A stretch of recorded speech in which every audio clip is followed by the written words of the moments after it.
Hello friends, तो आज हम करते हैं गुप्त साम्राज्य के बारे में। ठीक है, तो इससे पहले हमने पढ़ा मौर्योत्तर काल के बारे में। ठीक है, जिसके बारे में हमने 3 वंश पढ़े थे। ठीक है, मतलब कि 5 वंश पढ़े थे, जो उनके बारे में डिटेल से किया था।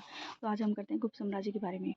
ठीक है, तो गुप्त साम्राज्य के बारे में पहले हम डिटेल से पढ़ लेते हैं एक बार। ठीक है, फिर करेंगे छोटे नोट से, हम उसको एक बार दोबारा वो देख लेंगे एक बार। ठीक है, तो आरंभ में इसका जो शासन था न केवल मगध पर था। बाद में गुप्त वंश के राजाओं ने संपूर्ण उत्तर भारत को अपने अधीन करके दक्षिण के कांचीपुरम के राजा से विभिन्नता स्वीकार कर ली। ठीक है, जो गुप्त साम्राज्य था ना, उनका जो शासन था ना, मगध जो बिहार वाला एरिया था ना, यानी जो पूर्व में पड़ता है। ठीक है, तो उस साइड न होकर उत्तर भारत में भी था, और यहाँ तक कि ना दक्षिण के कांचीपुरम के जो राजा थे तो उनसे अधीनता स्वीकार करके वहाँ पे भी अधिकार कर लिया था। ठीक है, तो गुप्त साम्राज्य का जो अधिकार था ना, उत्तर पूर्व और दक्षिण के कांचीपुरम तक था। ठीक है, फिर देखते हैं लगभग 510 ईस्वी तक यह जो था ना, वंश शासन में रहा था। ठीक है, क्योंकि जो गुप्त साम्राज्य का जो टाइम पीरियड है ना, 319 से लेकर 550 तक माना जाता है। ठीक है, गुप्तों की जो उत्पत्ति है ना, यह क्षेत्र को लेकर विद्वानों में क्या है, मतभेद है, किंतु सर्वमान्य जो मत ये है कि जो गुप्त है ना, पंजाब क्षेत्र के निवासी हैं। ठीक है, यानी कि गुप्त है ना, उनके ना मतलब कि वो कहाँ से आए थे या फिर कैसे, तो उन्हीं के बारे में ना कई तरह के मतभेद हैं। लेकिन जो जिस चीज़ को ना, मतलब कि जिस एक है ना कथन को ना सभी ने माना, वो है हमारा कि गुप्त है ना, जो पंजाब क्षेत्र के निवासी थे। ठीक है, प्रारंभिक गुप्त शासक कुषाणों की सेना में शामिल थे। हमने पहला जो कुषाण वाला हमने जो है ना मौर्योत्तर काल पढ़ा, तो उसमें हमने देखा था कि जो कुषाण कौन थे, जो कुषाण वंश था ना सबसे लास्ट था, तो उसमें सामंत कौन थे, गुप्त शासक थे। ठीक है, नाग राजाओं के शासन के बाद ठीक है गुप्त राजवंश स्थापित हुआ, यानी कुषाण वंश जैसे ही खत्म हो गया तो उसके बाद कौन सा हो गया, गुप्त साम्राज्य स्थापित हुआ, जिसमें मगध में देश के एक शक्तिशाली साम्राज्य को स्थापित किया। ठीक है, मतलब कि जो नाग राजा थे उन्होंने क्या किया था, मगध के ना शक्तिशाली साम्राज्य को स्थापित किया था। ठीक है, फिर लास्ट में आते हैं कुषाण वंश, उसको मतलब कि उनके बाद कौन राज करता, हमारा गुप्त साम्राज्य। ठीक है, गुप्त साम्राज्य का जो उदय था ना 3वीं सदी के अंत में ना प्रयाग के निकट कौशाम्बी में हुआ था। ठीक है, तो सबसे पहले पूछे कि गुप्त साम्राज्य का सबसे पहले उदय कहाँ पे हुआ था, तो प्रयाग है ना इलाहाबाद में पड़ता है, तो इलाहाबाद के ना कौशाम्बी में हुआ था। कब, 3rd शताब्दी में। इस वंश का आरंभिक जो राज्य था ना उत्तर प्रदेश या बिहार में था।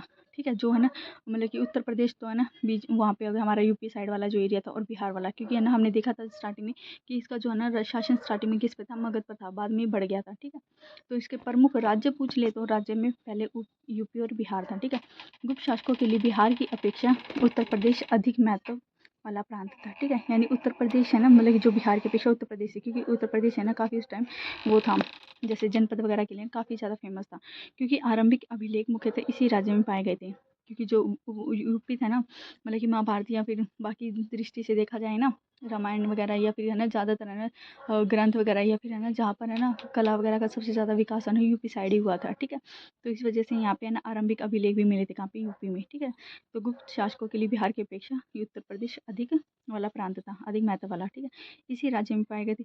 यहीं से गुप्त शासक कार्य संचालन करते थे, कहाँ से, यूपी से ना क्या करते थे, कार्य संचालन करते थे, और अनेक दिशाओं में बढ़ते गए थे। यानी अपनी जो ये अपनी ना मतलब कि कहाँ पे राज करना या उसकी जो रणनीति थी ना, वो कहाँ से बनाते थे, यूपी से बनाते थे। ठीक है, यूपी जो है ना बीचों बीच हो गया, मतलब कि है ना मध्य प्रदेश बीचों बीच, तो है ना पूरा इंडिया का कौन है, मध्य प्रदेश है, लेकिन उसके ऊपर कौन है, यूपी। यहाँ थी, वहाँ से ये देखते थे कि पूर्व में राज करना है। पूर्व में तो उनका ऑलरेडी था, क्योंकि बिहार वाला जो साइड एरिया था। ठीक है, उत्तर में कैसे करना है, दक्षिण में कैसे करना है, या फिर पश्चिम में, तो उसकी रणनीति उत्तर प्रदेश से बनाते थे। ठीक है, फिर देखते हैं गुप्त शासकों ने अपना जो आधिपत्य था ना, मतलब कि अपना अधिकार कहाँ कहाँ बसाया था, तो अनुगंगा जो मध्य गंगा का मैदान था ना, वहाँ पे, प्रयाग इलाहाबाद में, साकेत जिसको ना हम आज है ना अयोध्या के नाम से जानते हैं, इसका पहले पहले ना अयोध्या का पहले नाम साकेत था, फिर उसके बाद फैजाबाद हुआ, फिर अयोध्या हुआ। ठीक है, तो ये 3 नाम याद रखना, साकेत, फैजाबाद, अयोध्या, और फिर क्या था, मगध पर था। ठीक है, फिर यहाँ से ये हो गया था, हमने इसका साम्राज्य देखा था। फिर है गुप्तों की उत्पत्ति। गुप्त राजवंशों का जो इतिहास है ना, साहित्यिक या पुरातात्विक दोनों प्रमाणों से मिलते हैं। ठीक है, इनका जो इतिहास है, इसके अतिरिक्त विदेशी यात्रियों के विवरणों से भी गुप्त साम्राज्य के बारे में जानकारी मिलती है। हमने देखा था हर वंश में ना कोई आया था, जैसे यूनानी शासक आ गया, या फिर एंटियोकस या वन्य, कोई ना कोई आए थे, उन्होंने फिर अपने क्या किए थे, अपने है ना साहित्य लिखे थे, या फिर है ना कई तरह के ग्रंथ लिखे थे, तो उनमें ना जिसके टाइम पीरियड में वे आए थे ना, उसी के शासकों के बारे में वर्णन है। जैसे अब गुप्त है, गुप्त के टाइम पे भी कोई ना कोई आया होगा। ठीक है, तो उसका विवरण करेंगे, तो विदेशी यात्रियों के विवरणों से भी गुप्त राज्य की जानकारी मिलती है। ठीक है, एक बार है ना छोटा सा वो देख लेते हैं, ये रहा गुप्त साम्राज्य। ठीक है। तो गुप्त साम्राज्य के बारे में ना मतलब कि छोटे छोटे जो पॉइंट है ना वो लिखे हैं। तो सबसे ज़्यादा मात्रा में जो सिक्के चलाए थे ना हम कह वालों कि एंशियंट मतलब कि भारतीय इतिहास में या हिस्ट्री में ना सबसे ज़्यादा है ना सिक्के है ना गुप्त साम्राज्य के टाइम पे चले थे। ठीक है। इनका जो शासन था ना उत्तर भारत के मगध पर था और दक्षिण के कांचीपुरम से था। ठीक है। मगध से लेकर दक्षिण तक के। और कहाँ के थे ये? पंजाब क्षेत्र के निवासी थे। हमने पढ़ा था ये कुषाणों की सेना में क्या थे? सामंत थे। ठीक है। फिर कुषाणों की सेना के सामंत थे। जैसे ही कुषाणों का ना वंश खत्म होता है उसके बाद गुप्त साम्राज्य की स्थापना हो जाती है। ठीक है। इनका जो उदय बताया था प्रयाग के निकट कौन सा? कौशाम्बी में माना जाता है। किसका? गुप्तों का। ठीक है। 3rd शताब्दी के अंत में। इनका अधिकार कहाँ का था? गंगा तक, इलाहाबाद तक, साकेत तक और मगध तक इनका क्या था? अधिकार था। ठीक है। इनके जो वर्णन की जानकारी है ना आगे हम पढ़ेंगे, लेकिन यहाँ पे देख लेते हैं इनकी जो वर्णन है या गुप्त साम्राज्य की जो जानकारी है ना वो कहाँ से मिलती है वो देखते हैं। तो साहित्य कौन कौन है जिसमें गुप्त साम्राज्य की जानकारी मिलती है? वो साहित्य मत्स्य पुराण, वायु पुराण, विष्णु पुराण। ठीक है। यानी है ना इन इन तीनों में क्या बताया गया? प्रारंभिक शासन यानी गुप्त साम्राज्य का जो प्रारंभिक शासन है ना वो बताने वाले साहित्य कौन कौन से? मत्स्य पुराण, वायु पुराण और विष्णु पुराण। ठीक है। फिर हम पढ़ते हैं बौद्ध ग्रंथ के बारे में। बौद्ध ग्रंथ है ना आर्य मंजूश्री मूलकल, वसुबंधु चरित्र, चंद्रगुप्त परिचित्र। इन वाले जो बौद्ध ग्रंथों में ना वंशीय साहित्य के बारे में बताया गया है, जो वंश है ना कैसे बढ़ा था। तो उन सभी की जो हिस्ट्री है ना गुप्त साम्राज्य में जिसके बारे में अब हम पढ़ेंगे। ठीक है। तो उसका वर्णन कौन देता है? बौद्ध ग्रंथ। बौद्ध ग्रंथ में भी कौन कौन? आज आर्य मंजूश्री मूलकल, वसुबंधु चरित्र, चंद्रगुप्त परीक्षित। ठीक है। फिर जैन ग्रंथ कौन कौन से जिसमें ना मतलब कि गुप्त साम्राज्य की जानकारी में तो उसमें है हरिवंश और कुवल्य माला। ठीक है। कुवल्य माला, हरिवंश, कुवल्य माला। समृद्धि कौन कौन सी है? नारद समृद्धि, इनके पीछे ना समृद्धि जरूर लगाने हैं। ठीक है। नारद समृद्धि, पराशर समृद्धि और बृहस्पति समृद्धि। ठीक है। इसमें है ना इन तीनों समृद्धि में आ जाए ना तो समृद्धि में ना सामाजिक, आर्थिक, राजनीतिक इतिहास के बारे में जानकारी मिलती है। किसकी? गुप्त साम्राज्य की सामाजिक, आर्थिक, राजनीतिक की जानकारी कहाँ से मिलती है? समृद्धि से मिली है। नारद समृद्धि, पराशर समृद्धि, बृहस्पति समृद्धि। एक है ना समृद्धि है इसमें मोस्ट इंपॉर्टेंट है वो है मनु समृद्धि, जिसके बारे में हम आगे पढ़ेंगे। ठीक है।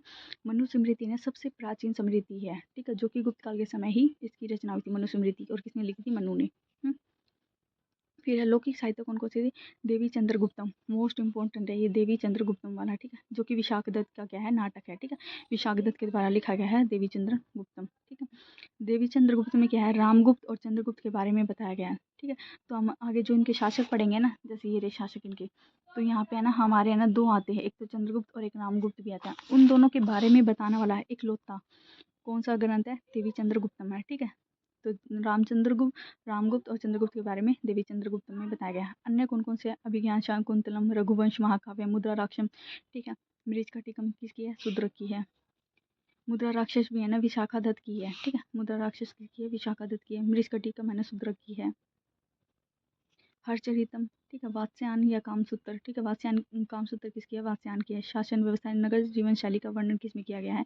तो इन तीन सभी में किया गया है। किसमें? अभिज्ञान शाकुंतलम में, रघुवंश महाकाव्य में, मुद्रा राक्षस, मृच्छकटिकम, हर्षचरित में। ठीक है। एक बार दोबारा देख लेते हैं। ये जो साहित्य या वर्ण थे ना या ग्रंथ थे, इन सभी में क्या है? गुप्त साम्राज्य की जानकारी मिलती है। जैसे साहित्य में ना प्रारंभ मतलब कि गुप्त साम्राज्य का जो प्रारंभिक की जो है ना शासक है ना, प्रारंभिक शासन कैसा होता है उसकी जानकारी साहित्य से मिलती है। कौन से? मत्स्य पुराण, वायु पुराण, उसमें विष्णु पुराण में। वंश के इतिहास की जानकारी किससे मिलती है? बौद्ध ग्रंथों से। सामाजिक, आर्थिक, राजनीतिक की जानकारी समृद्धियों से मिलती है। ठीक है। और रामगुप्त और चंद्रगुप्त के बारे में इकलौता कौन सा है? लौकिक साहित्य है। ठीक है। जिसमें देवी चंद्रगुप्तम है। ठीक है। यहाँ से हो गया कंप्लीट। एक बार दोबारा देख लेना बाद में। ठीक। तो यहाँ से शॉर्ट नोट से यानी गुप्त साम्राज्य को स्टार्ट करने से पहले ये बता दिया है। ठीक है।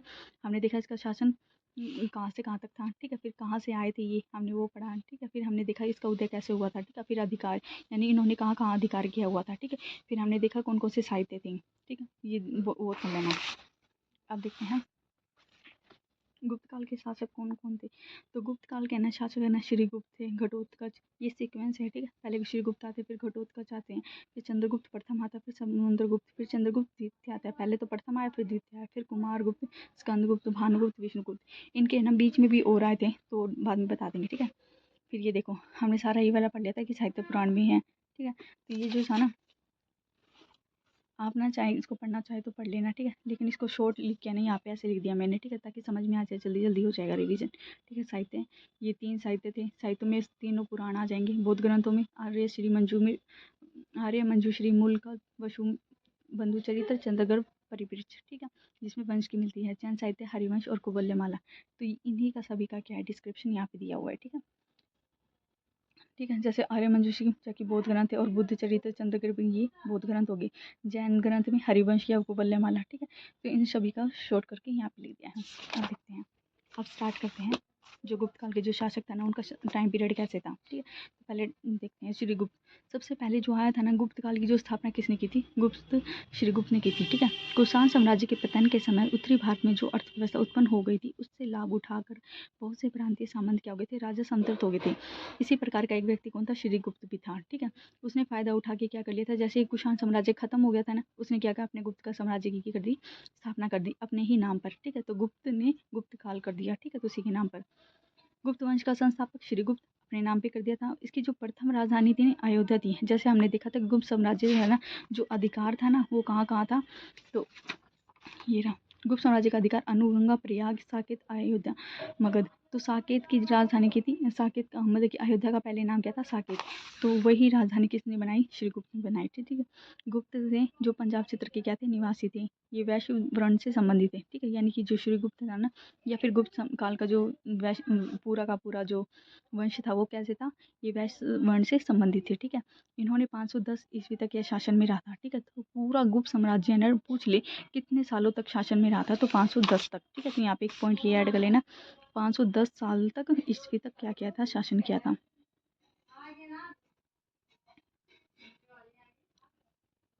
510 ईस्वी तक क्या किया था? इन्होंने शासन किया था, ठीक है। प्रारंभिक गुप्त जो थे, हमने देखा था कि क्या थी? ये कुषाणों की सेना में क्या थे? सामंत थे, ठीक है। ये वही हो गया। इसने मगध के कुछ पूर्व में चीनी यात्री हिंसांग के अनुसार नालंदा से प्राय 10-40 योजन पूर्व की तरह अपने राज्य का विस्तार किया। किसने? जो था ना हमारे श्रीगुप्त थे, उन्होंने क्या किया था कि है ना, जो नालंदा ना, नालंदा से ना 40 योजन की दूरी पे इन्होंने क्या किया था? अपने राज्य का विस्तार किया था, ठीक है। ये बात किसने बताई? चीनी यात्री आए थे, कौन? इत सिंह, उन्होंने बताई थी, ठीक है। अपने शक्ति को स्थापित कर लेने के कारण उसने महाराजा की पदवी ग्रहण की थी, ठीक है। यानी श्रीगुप्त ने क्या किया था कि है ना, मतलब कि जब है ना अपने राज्य का विस्तार कर लिया था ना, तो राज्य विस्तार किया, फिर उसने अपनी वहाँ पे शक्ति को बढ़ाया, ठीक है। कैसे? मतलब कि अपनी सेना बढ़ाई, ठीक है। फिर युद्ध वगैरह लड़े, ठीक है। उसके बाद उसने अपने आप को क्या कर लिया था? महाराजा की उपाधि ले ली थी। चीनी बौद्ध यात्रियों के निवास के लिए उसने ना मृग शिखावन के समीप एक विहार का निर्माण करवाया था, ठीक है। तो ना श्रीगुप्त ने ना जो बौद्ध यात्री आते थे ना, उनको रहने के लिए, उनको ठहराने के लिए ना मृग शिखावन की स्थापना की थी। तो पूछ ले, मृग शिखावन की स्थापना किसने की थी? श्रीगुप्त ने की थी, ठीक है। मृग शिखावन के समीप ये जगह है, वहाँ पे एक विहार की स्थापना की थी, ठीक है। उसका खर्च चलाने के लिए इसने ना 24 गाँव दिए थे, ठीक है। 24 गाँव। 2 मुद्राएं मिली हैं, जिसमें से एक पर है ना गुप्तस्य और दूसरी पर श्री गुप्तस्य लिखा हुआ है, ठीक है। संभवतः ये महाराज की श्रीगुप्त की है, ठीक है। महाराज श्रीगुप्त की क्या है? वो है मुद्राएं हैं, ठीक है। तो इसने ना मतलब कि इसके टाइम पीरियड में ही क्या थे? सिक्के चलाए गए थे, जिसने ना इसने अपने नाम पे ही, यानी न सिक्के के दोनों तरफ, आगे तो क्या था? गुप्तस्य था और आगे श्री गुप्तस्य है, ठीक है। तो वो सिक्के किसने चलाए थे? श्रीगुप्त ने। प्रभावती गुप्त के पूना स्थित ताम्र पर जो ताम्रपत्र है ना, यानी तांबे के पत्र पर जो अभिलेख लिखे जाते हैं, उसको ताम्रपत्र बोलते हैं। में भी गुप्त का उल्लेख गुप्त वंश के आदिराज के रूप में किया गया है, ठीक है। यानी प्रभावती है ना, गुप्त है। प्रभावती के बारे में देखेंगे, जो कि चंद्रगुप्त की प्रथम है ना, उनकी है ना क्या होती है? बेटी होती है, सॉरी, चंद्रगुप्त जो प्रथम होते हैं उनकी पत्नी होती है प्रभावती, ठीक है। सॉरी, बेटी होती है उनकी प्रभावती, ठीक है। उनके ना उसका उसने ना क्या लिखा था? पूना में स्थित है ना एक ताम्रपत्र अभिलेख लिखा था, किसने? प्रभावती ने। तो उसके अभिलेख में ना श्रीगुप्त को क्या बताया गया है? आदिराज बताया गया है, ठीक है। तो पूछ ले, श्रीगुप्त को आदिराज किसने कहा था? प्रभावती ने कहा था, प्रभावती गुप्त ने कहा था, जिसका कौन सा अभिलेख है? ताम्रपत्र अभिलेख है, ठीक है। लेखों में इसका गोत्र धरण बताया गया है, किसका? श्रीगुप्त का जो गोत्र है वो क्या बताया गया? धरण था। लेकिन ये संबंधित किससे थे? वैश्य वर्ण से संबंधित थे, ठीक है।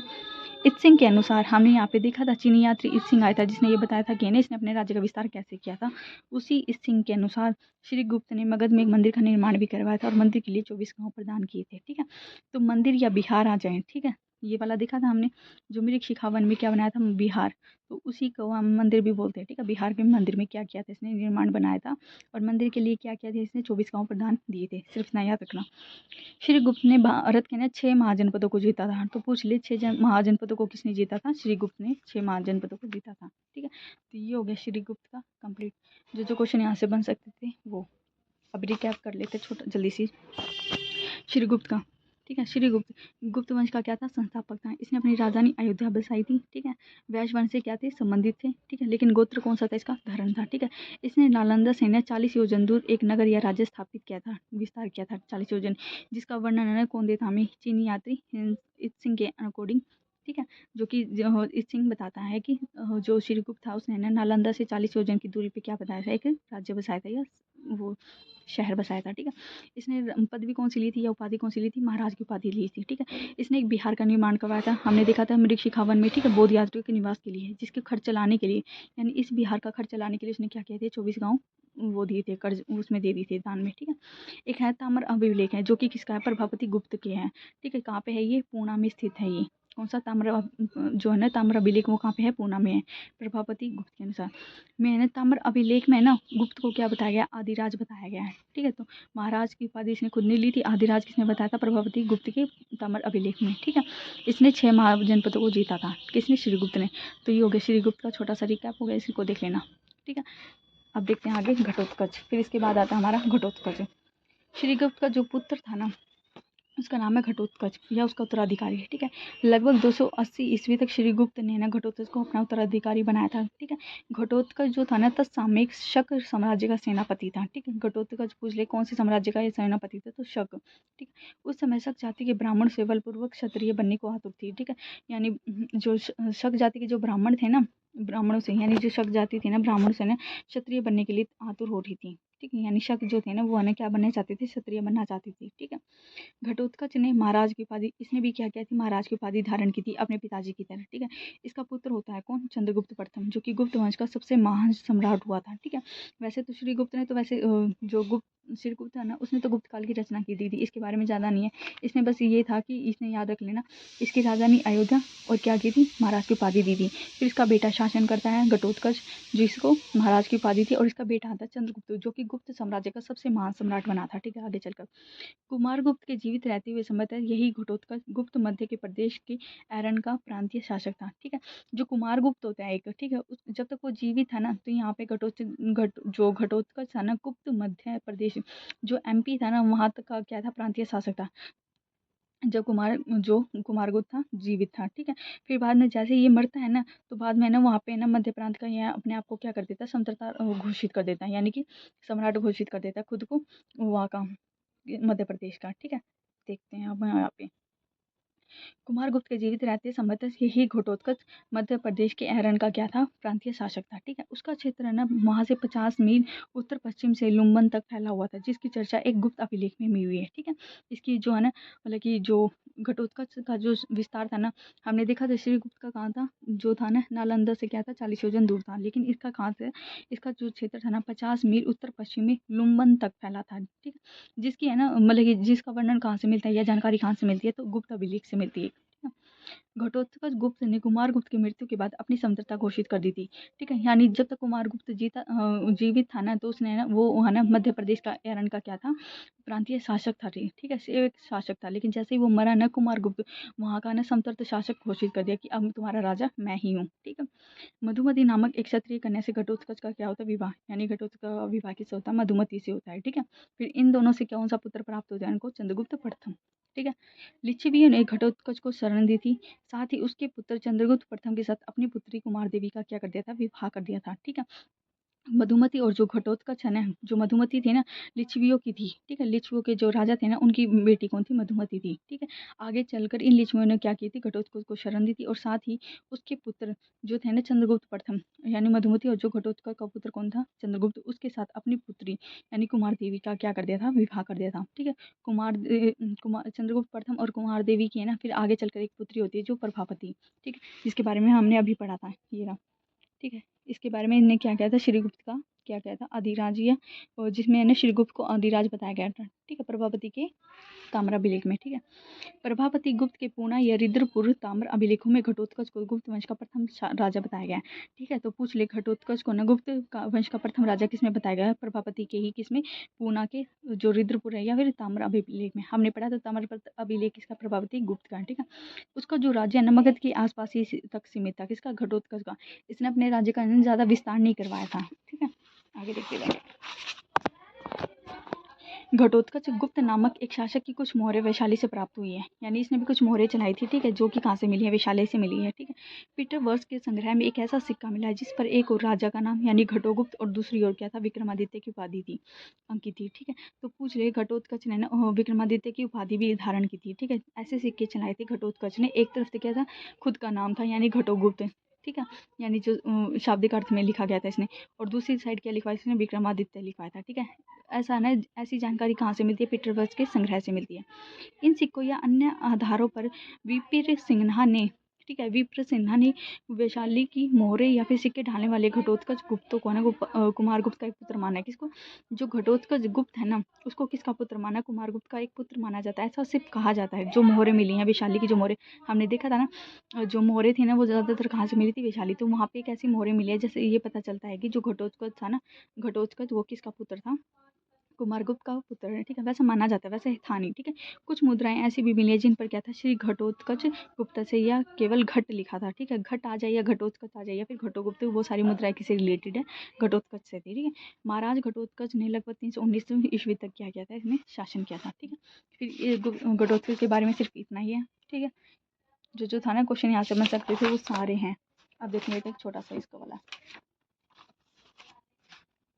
घटोत्कच क्या था, श्रीगुप्त का क्या था, पुत्र था। शक साम्राज्य का सेनापति कौन था, हमारा घटोत्कच था। इसने उपाधि कौन सी ली थी, महाराज की, ठीक। इसका शासन क्षेत्र कहाँ तक फैला हुआ था, तो 50 मील है ना, उत्तर पश्चिम के 50 मील दूर एक लुम्बन पड़ता है उत्तर पश्चिम में, ठीक, वहाँ तक फैला हुआ था, जिसका वर्णन कहाँ से मिलता है, एक गुप्त अभिलेख वहाँ से मिलता है, ठीक है। जब तक कुमार जीवित था ना, तब तक घटोत्कच MP के ना आयरन का क्या था, प्रांतीय शासक था। जैसे कुमार गुप्त की मृत्यु होती है उसके बाद क्या कर देता, अपनी संतरता घोषित कर देता और वहाँ का राजा घोषित हो जाता है, कौन, घटोत्कच। फिर है जो इसका राज्य था ना, मगध के आसपास ही था। किसका, घटोत्कच का राज्य कहाँ तक था, सिर्फ मगध के आसपास का था, इसने ज़्यादा विस्तार नहीं कर पाया था, ठीक है। इसका विवाह किससे होता, मधुमती से होता, जो कि एक क्षत्रिय कन्या थी, ठीक है। इसने ना मतलब कि घटोत्कच को ना शरण किसने दी थी, लिच्छवियों ने दी थी, ठीक है। फिर बाद में ना लिच्छवियों की एक पुत्री थी, कौन, कुम्हार देवी, तो उसका विवाह ना जो था ना लिच्छवी, वो घटोत्कच के पुत्र कौन थे, चंद्रगुप्त प्रथम, उससे करवा देता है, ठीक है। लिच्छवी ने अपनी पुत्री कुमार देवी का विवाह घटोत्कच के पुत्र समुद्रगुप्त प्रथम के साथ करवा देता है, ठीक है। फिर चंद्रगुप्त और कुमार देवी की क्या होती है, एक पुत्री होती है जिसका नाम होता है प्रभापति, ठीक है। जिसका अभिलेख कौन सा है, ताम्रपत्र अभिलेख, ठीक है। जिसमें है ना जो इन दोनों की जो बेटी होती है ना प्रभापति, उन्हीं की जो ताम्रपत्र अभिलेख है ना, उसमें ना गुप्त वंश का प्रथम राजा तो किसको बताया गया है, घटोत्कच को बताया गया है, ठीक है। लेकिन जो गुप्त है ना, जो श्रीगुप्त पहला शासक हुआ था, उसको क्या बताया गया है, अब उसने अपने लेख में आदिराज बताया गया है, ठीक है। तो यहाँ से 2 क्वेश्चन ही हो गए। फिर हमने देखा कि पीटरवर्स के संग्रह में एक ऐसा सिक्का मिला जिसपे एक और राजा का नाम था और दूसरी ओर विक्रमादित्य की उपाधि थी। राजा का नाम कौन सा था, हमारा घटो था, ठीक है। देखिए ये रहे, हमने देखे थे सिक्कों पर क्या था, घटोगुप्त या श्री घटोत्कच गुप्त से या फिर केवल घट लिखा हुआ था, ठीक है। तो उसकी जानकारी मिलती है पीटरवर्स के संग्रह से। घटोत्कच गुप्त को कुमार गुप्त का एक पुत्र माना जाता है, ठीक है। वैसे पुत्र किसका था, ये गुप्त का था, ठीक है। वैसे किसको माना जाता है, मतलब कि विद्वानों के अकॉर्डिंग कुमार गुप्त का पुत्र भी माना जाता है, ठीक है। फिर आगे करते हैं हम। फिर श्रीगुप्त पढ़ लिया, घटोत्कच पढ़ लिया, अब पढ़ते हैं चंद्रगुप्त प्रथम, ठीक है, जो कि गुप्त साम्राज्य का सबसे महान क्या था, सम्राट था। अब देखते हैं इसके बारे में। गुप्त शासक घटोत्कच का क्या था, पुत्र था, ठीक है। यानी घटोत्कच का विवाह किससे होता है, कुमार देवी से होता है। तो उन दोनों से प्राप्त पुत्र कौन सा होता है, वो सॉरी, घटोत्कच की जो का विवाह है किससे होता है, मधुमती से होता है, ठीक है। उससे चंद्रगुप्त मिलता है। गुप्त वंश का वास्तविक संस्थापक या पहला ज्ञात संस्थापक कौन था, चंद्रगुप्त प्रथम था, ठीक है। यह प्रथम गुप्त शासक था जिसने महाराजा धीराज की उपाधि धारण की थी, ठीक है। हमने पढ़ा था श्रीगुप्त ने महाराज की उपाधि धारण की, उसके बाद घटोत्कच आया, उसने भी महाराज की उपाधि धारण की, लेकिन चंद्रगुप्त प्रथम एक ऐसा शासक था जिसने महाराजा धीराज की उपाधि धारण की थी, ठीक है। इससे प्रतीत होता है कि उसके समय में गुप्त की शक्ति क्या हो गई थी, बहुत ज़्यादा बढ़ गई थी, इसलिए इसने अपने आप को क्या किया था, महाराजा धीराज की उपाधि धारण की, यानी राजाओं के भी राजा, ठीक है। चंद्रगुप्त प्रथम का जो राज्यारोहण है ना, वो कब हुआ था, 319 में हुआ था। यही तिथि गुप्त संवत का प्रारंभ मानी जाती है। जो 319 तिथि है ना, ये मोस्ट इंपॉर्टेंट है, कि है ना, ये पूछा जाता है कि 3 क्वेश्चन यहाँ से बनते हैं कि ना चंद्रगुप्त प्रथम का ना जो राज्यारोहण कब हुआ था, 319 में हुआ था। इसी तिथि को ना गुप्त संवत माना जाता है, ठीक है। तो पूछ ले गुप्त संवत कब चालू हुआ था, 319 में हुआ था, ठीक है। गुप्त संवत 319 में चलाया गया था। अगर एग्जैक्ट डेट पूछे तो 9 मार्च 319 को, ठीक, 9 मार्च 319 को। एक सेकेंड, हमने ना जब कुषाण वंश पढ़ा था तो हमने पढ़ा था कि कनिष्क ने 78 ईस्वी में शक संवत चलाया था। एक है शक संवत, एक है गुप्त संवत। ठीक है, शक संवत है ना कब चलाया गया था? 78 ईस्वी में चलाया गया था। ठीक है, लेकिन जो गुप्त संवत है वो कब चलाया गया था? तो गुप्त संवत 319 में चलाया गया था। इतना याद रखना। गुप्त संवत व संघ संवत में ना 241 वर्षों का अंतर है। ठीक है, हमने गुप्त संवत ये देखा जो कि 9 मार्च 1919 को चला था, 319 को।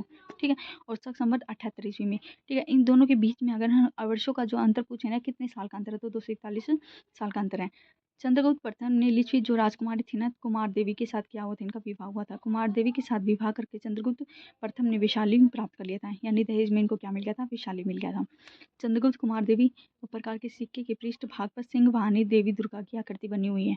यानी इन्होंने ना चंद्रगुप्त ने कुमार देवी के नाम पर है ना सिक्के चलाए थे, और पीछे किसका चित्र था? सिंह वाहिनी देवी दुर्गा का। यानी कुमार देवी का ना जो किसके रूप में वर्णन किया गया? तो सिंह वाहिनी देवी दुर्गा के रूप में चित्रित किया गया। यह एक शक्तिशाली शासक था। चंद्रगुप्त के शासन काल में कौन? एक मिनट, यहाँ पे ये है कि यह एक शक्तिशाली शासक था। तो चंद्रगुप्त क्या था? शक्तिशाली शासक था। चंद्रगुप्त के शासन काल में गुप्त साम्राज्य का जो शासन था ना दक्षिण बिहार से लेकर अयोध्या तक फैल चुका था। यानी गुप्त साम्राज्य का सबसे ज्यादा विकास जो था ना चंद्रगुप्त प्रथम के टाइम पे हुआ था। ठीक है, आगे देखते हैं। चंद्रगुप्त प्रथम ने ना सोने के सिक्के चलाए थे। इन्होंने ना मतलब कि हमने देखा था कि गुप्त साम्राज्य में ना क्या था कि सबसे ज्यादा मात्रा में सिक्के किसने चलाए थे? गुप्त साम्राज्य में। ठीक है, तो सोने के सिक्के सबसे पहले किसने चलाए थे? तो चंद्रगुप्त प्रथम ने चलाए थे। ठीक है, भारत में एक है ना क्वेश्चन ये नोट डाउन कर लेना कि भारत में सबसे पहले सोने के सिक्के जारी किसने की थी? हिंद यूनानियों के द्वारा जारी किए गए थे सोने के सिक्के। शुद्ध मात्रा में सोने के सिक्के सबसे ज्यादा किसने चलाए थे? कुषाणों ने। मोस्ट इंपॉर्टेंट है ये तीनों डाटा याद रखना। ठीक है, सबसे पहले सोने के सिक्के जारी किए हिंद यूनानियों के द्वारा। शुद्ध मात्रा में किसने चलाए थे? कुषाणों ने। ज्यादा मात्रा में गुप्त काल में, और गुप्त काल में भी चंद्रगुप्त प्रथम ने। ठीक है, सोने के सिक्के चलाए थे। अब देखते हैं जो सोने के सिक्के ना उसको ना एक बार यहाँ से बस इतना याद रखना, सोने के जो सिक्के ना उनको ना दिनार कहा जाता था, और चांदी के सिक्के को रुपये का बोला जाता था। ठीक है, वो आगे हम पढ़ लेंगे। स्वर्ण सिक्के जिसमें चंद्रगुप्त कुमार देवी प्रकार या लिच्छवी प्रकार, राजा रानी प्रकार या विवाह प्रकार आदि हैं। यानी कि जो सोने के सिक्के थे ना तो उन पे ना कौन कौन से चित्र बनाए गए थे? तो उन पे ना जैसे कि कुमार देवी के चित्र थे या चंद्रगुप्त के पढ़ थे।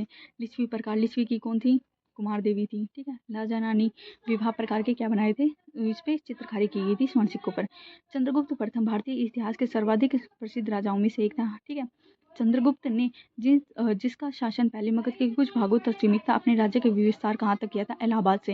यानी मगध से लेके है ना दक्षिण भारत का जो था ना दक्षिण भारत के भी यहाँ पे देखा था हमने, दक्षिण भारत के दक्षिण बिहार से लेके अयोध्या तक किया था। ठीक है, तो चंद्रगुप्त प्रथम ने क्या था कि जो मगध से लेके कहाँ तक था इसका जो शासन था? इलाहाबाद तक भी था। ठीक है, हाँ मोस्ट इंपॉर्टेंट ये है कि जो चंद्रगुप्त प्रथम की जो राजधानी है ना वो कौन सी थी? पाटलिपुत्र थी। इससे पहले क्या थी? श्रीगुप्त ने कौन सी बनाई थी?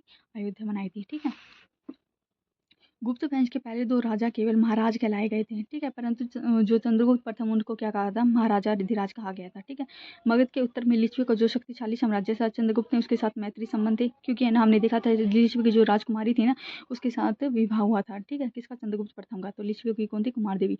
ठीक है, तो उनके साथ इनके जो संबंध है ना वो बहुत ज्यादा अच्छे थे। ठीक है, इस सहयोग और मैत्री भाव को स्थिर करने के लिए चंद्रगुप्त ने लिच्छवी जो कुमारी है ना कुमार देवी के साथ विवाह कर लिए थे, ताकि संबंध अच्छे बन जाए और जो लिच्छवी का जो राज्य है ना वो किसके अंदर आ जाए? चंद्रगुप्त प्रथम के अंडर आ जाए। और अन्य रानियों के पुत्र अनेक पुत्र होते हुए भी लिच्छवी दोहित्र समुद्रगुप्त को अपना उत्तराधिकारी नियुक्त किया। इसके कहने का मतलब ये है कि जो लिच्छवी थे ना बहुत ज्यादा शक्तिशाली साम्राज्य था, तो चंद्रगुप्त ने इन लिच्छवियों पर है ना मतलब क्या अधिकार करने के लिए क्या कर लिया? इनकी बेटी कुमार देवी से विवाह कर लिया था। ठीक है, कुमार देवी पे विवाह कर लिया, तो बाद में इन दोनों का जो पुत्र होता है ना कौन? समुद्रगुप्त, यानी चंद्रगुप्त प्रथम और उसका कुमार देवी का पुत्र होता है बाद में आगे होता है समुद्रगुप्त। उसको क्या कर लेता है ये मतलब कि उसको उत्तराधिकार नियुक्त करता है। वैसे तो इसकी बहुत सारी रानियां था लेकिन उनमें से समुद्रगुप्त को आगे क्या करता है? उत्तराधिकारी को नियुक्त करता है। ठीक है, और उसको क्या कहा जाता है? लिच्छवी दोहित्र। ठीक है, यानी लिच्छवियों का दोता। ठीक है, यानी वो भी कहते हैं।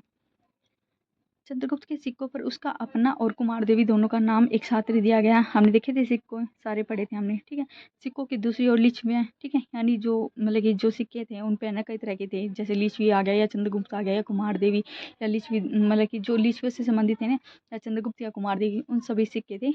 वो सारे सिक्के किसके टाइम पे जारी किए गए थे? चंद्रगुप्त प्रथम के टाइम पे। ठीक है, तो यहाँ से देखें इससे भली भांति सूचित होता है कि लिच्छवी गण और गुप्त वंश का न पारस्परिक विवाह संबंध बड़े महत्व का था, यानी बहुत ज़्यादा अच्छे थे।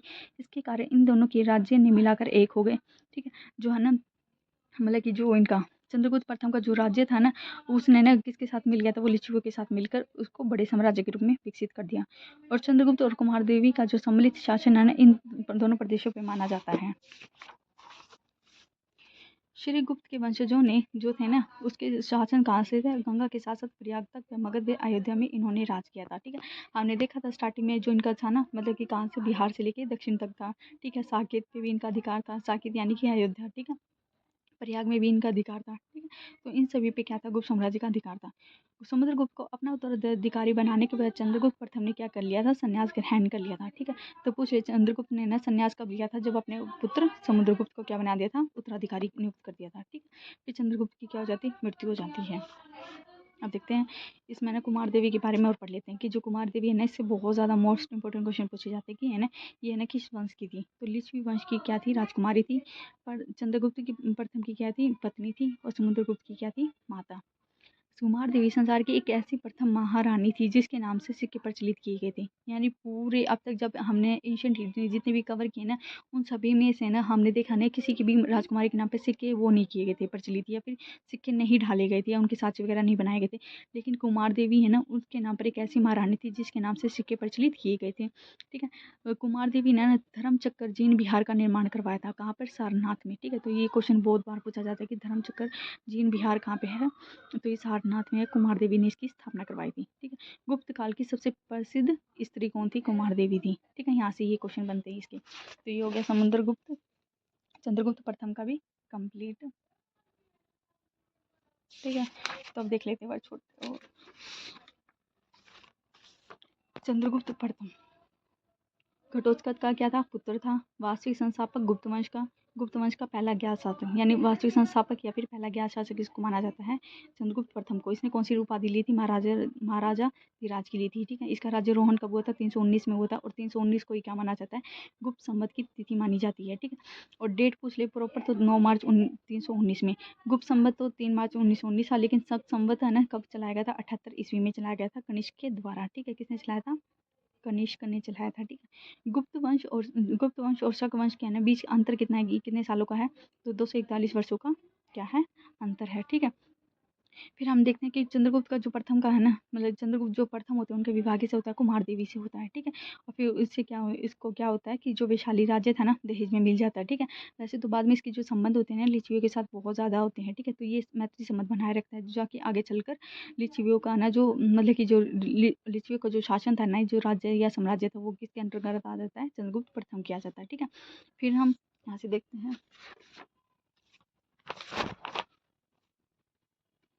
यहाँ से चंद्रगुप्त प्रथम ने क्या किया था, कुमार देवी के ना सिक्के चलाए थे। ठीक है, पिछले भाग पर सिंह वाहिनी दुर्गा की तस्वीर लिखाई थी। यानी कुमार देवी को ना, जो थी ना कुमार देवी इनकी पत्नी थी, उनके है ना उसको ना किसके रूप में है ना वर्णन किया गया था, तो सिंह वाहिनी देवी दुर्गा के रूप में इनका वर्णन किया गया था। ठीक है, चंद्रगुप्त प्रथम का जो विस्तार था ना, दक्षिण बिहार से लेके अयोध्या तक, अयोध्या से लेके इलाहाबाद तक था। ठीक है, बिहार से अयोध्या, अयोध्या से इलाहाबाद तक। ठीक है, सर्वप्रथम सोने के सिक्के किसने चलाए थे, चंद्रगुप्त प्रथम ने चलाए थे। ठीक है, फिर हमने देखा था कि मगध के उत्तर में जो लिच्छवी को जो शक्तिशाली साम्राज्य था ना, इनकी पुत्री कौन थी, कुमार देवी। तो उसके साथ संबंध कैसे थे, मैत्री संबंध थे। ठीक है, इसलिए ना चंद्रगुप्त ने क्या किया था, मतलब कि लिच्छवी ने इतने ज़्यादा पावरफुल थे ना, तो चंद्रगुप्त ने सोचा अगर मैं इनसे ना विवाह वगैरह, इसकी पुत्री से विवाह कर लेता हूँ, तो इनके साम्राज्य पे आधा अधिकार मेरा हो जाएगा। ठीक है, यानी इतना शक्तिशाली साम्राज्य मेरे पास होगा।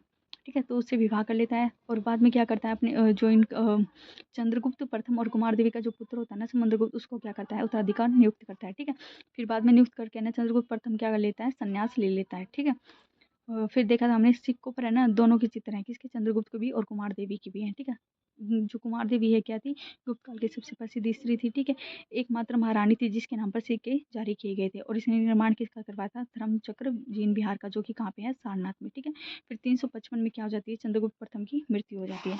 फिर आता है इसका पुत्र कौन, समुद्रगुप्त। ठीक है, समुद्रगुप्त भी है ना काफी अच्छा था, मतलब कि शक्तिशाली सम्राट था वो भी। ठीक है, समुद्रगुप्त है गुप्त वंश का सबसे महान शासक था। ठीक है, समुद्रगुप्त प्रथम और कुमार देवी का क्या था, पुत्र था। 335 ईस्वी में गद्दी पर बैठ गया था। समुद्रगुप्त जो था ना, इससे मोस्ट इंपॉर्टेंट पूछा जाता है कि समुद्रगुप्त है ना संगीत का प्रेमी था, ठीक है। इसने है ना कविराज की उपाधि धारण की थी। मोस्ट इंपॉर्टेंट है कि कविराज की उपाधि धारण करने वाला एकमात्र गुप्त वंश का शासक कौन था, तो वो था समुद्रगुप्त, ठीक है। वीणा बजाता था ये कौन, समुद्रगुप्त, ठीक है, क्योंकि संगीत का तो प्रेमी था ही, तो वीणा, तो इसने है ना क्या किया था अपने सिक्कों पर है ना वीणा, जो वीणा बजाते हुए ना देवी है ना उसके चित्र वो करे थे, यानी ऐसी सिक्के बनवाए थे। किसने, समुद्रगुप्त ने। देखो ये रहा। और इसने अपने सिक्कों पर वीणा बजाती हुई देवी की मूर्ति भी अंकित की थी, ठीक है। इसके दरबार में प्रसिद्ध बौद्ध भिक्षु वसुबंधु निवास करते थे। पूछ ले वसुबंधु किसके है ना दरबार में रहते थे, तो वसुबंधु समुद्रगुप्त के दरबार में रहते थे, ठीक है। यहाँ से ये आता है ये वाला। पराक्रमी राजा होने के कारण इसे भारत का नेपोलियन कहा जाता था, ठीक है। तो भारत का नेपोलियन किसको कहा जाता है, समुद्रगुप्त को कहा जाता है।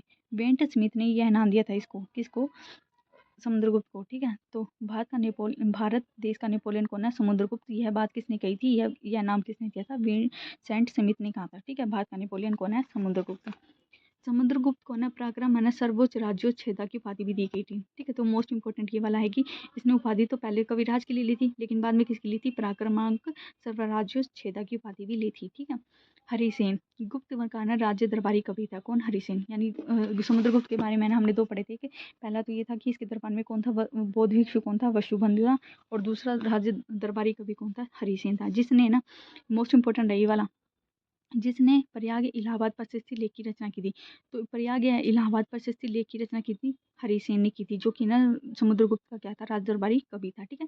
जिसमें समुद्रगुप्त की उपलब्धियों के बारे में जानकारी का एकमात्र स्रोत कौन सा है, यानी समुद्रगुप्त के बारे में ना कौन सा जो है ना अभिलेख है जिससे हमें यह जानकारी मिलती है, तो वो है इलाहाबाद का अभिलेख, ठीक है। इलाहाबाद प्रशस्ति लेख जो कि हरिसेन के द्वारा लिखा गया था, ठीक है। प्रयाग प्रशस्ति को ना अशोक के कौशाम्बी स्तंभ पर उत्कीर्ण किया गया है, ठीक है। अशोक का जो है ना कौशाम्बी स्तंभ है ना वहाँ पे, मतलब कि हमने इससे पहले जो पढ़ा था ना मगध का उत्कर्ष मौर्य वंश, तो उसमें हमें पढ़ा था अशोक के बारे में। तो उसमें है ना जो उनका जो कौशाम्बी स्तंभ है ना उस पे है ना समुद्रगुप्त का भी वर्णन किया गया है, ठीक है। प्रयाग प्रशस्ति को, प्रयाग प्रशस्ति है ना चंपू शैली में लिखी गई प्रथम रचना है, जिसकी भाषा तो संस्कृत है लेकिन लिपि कौन सी है, ब्राह्मी है, ठीक।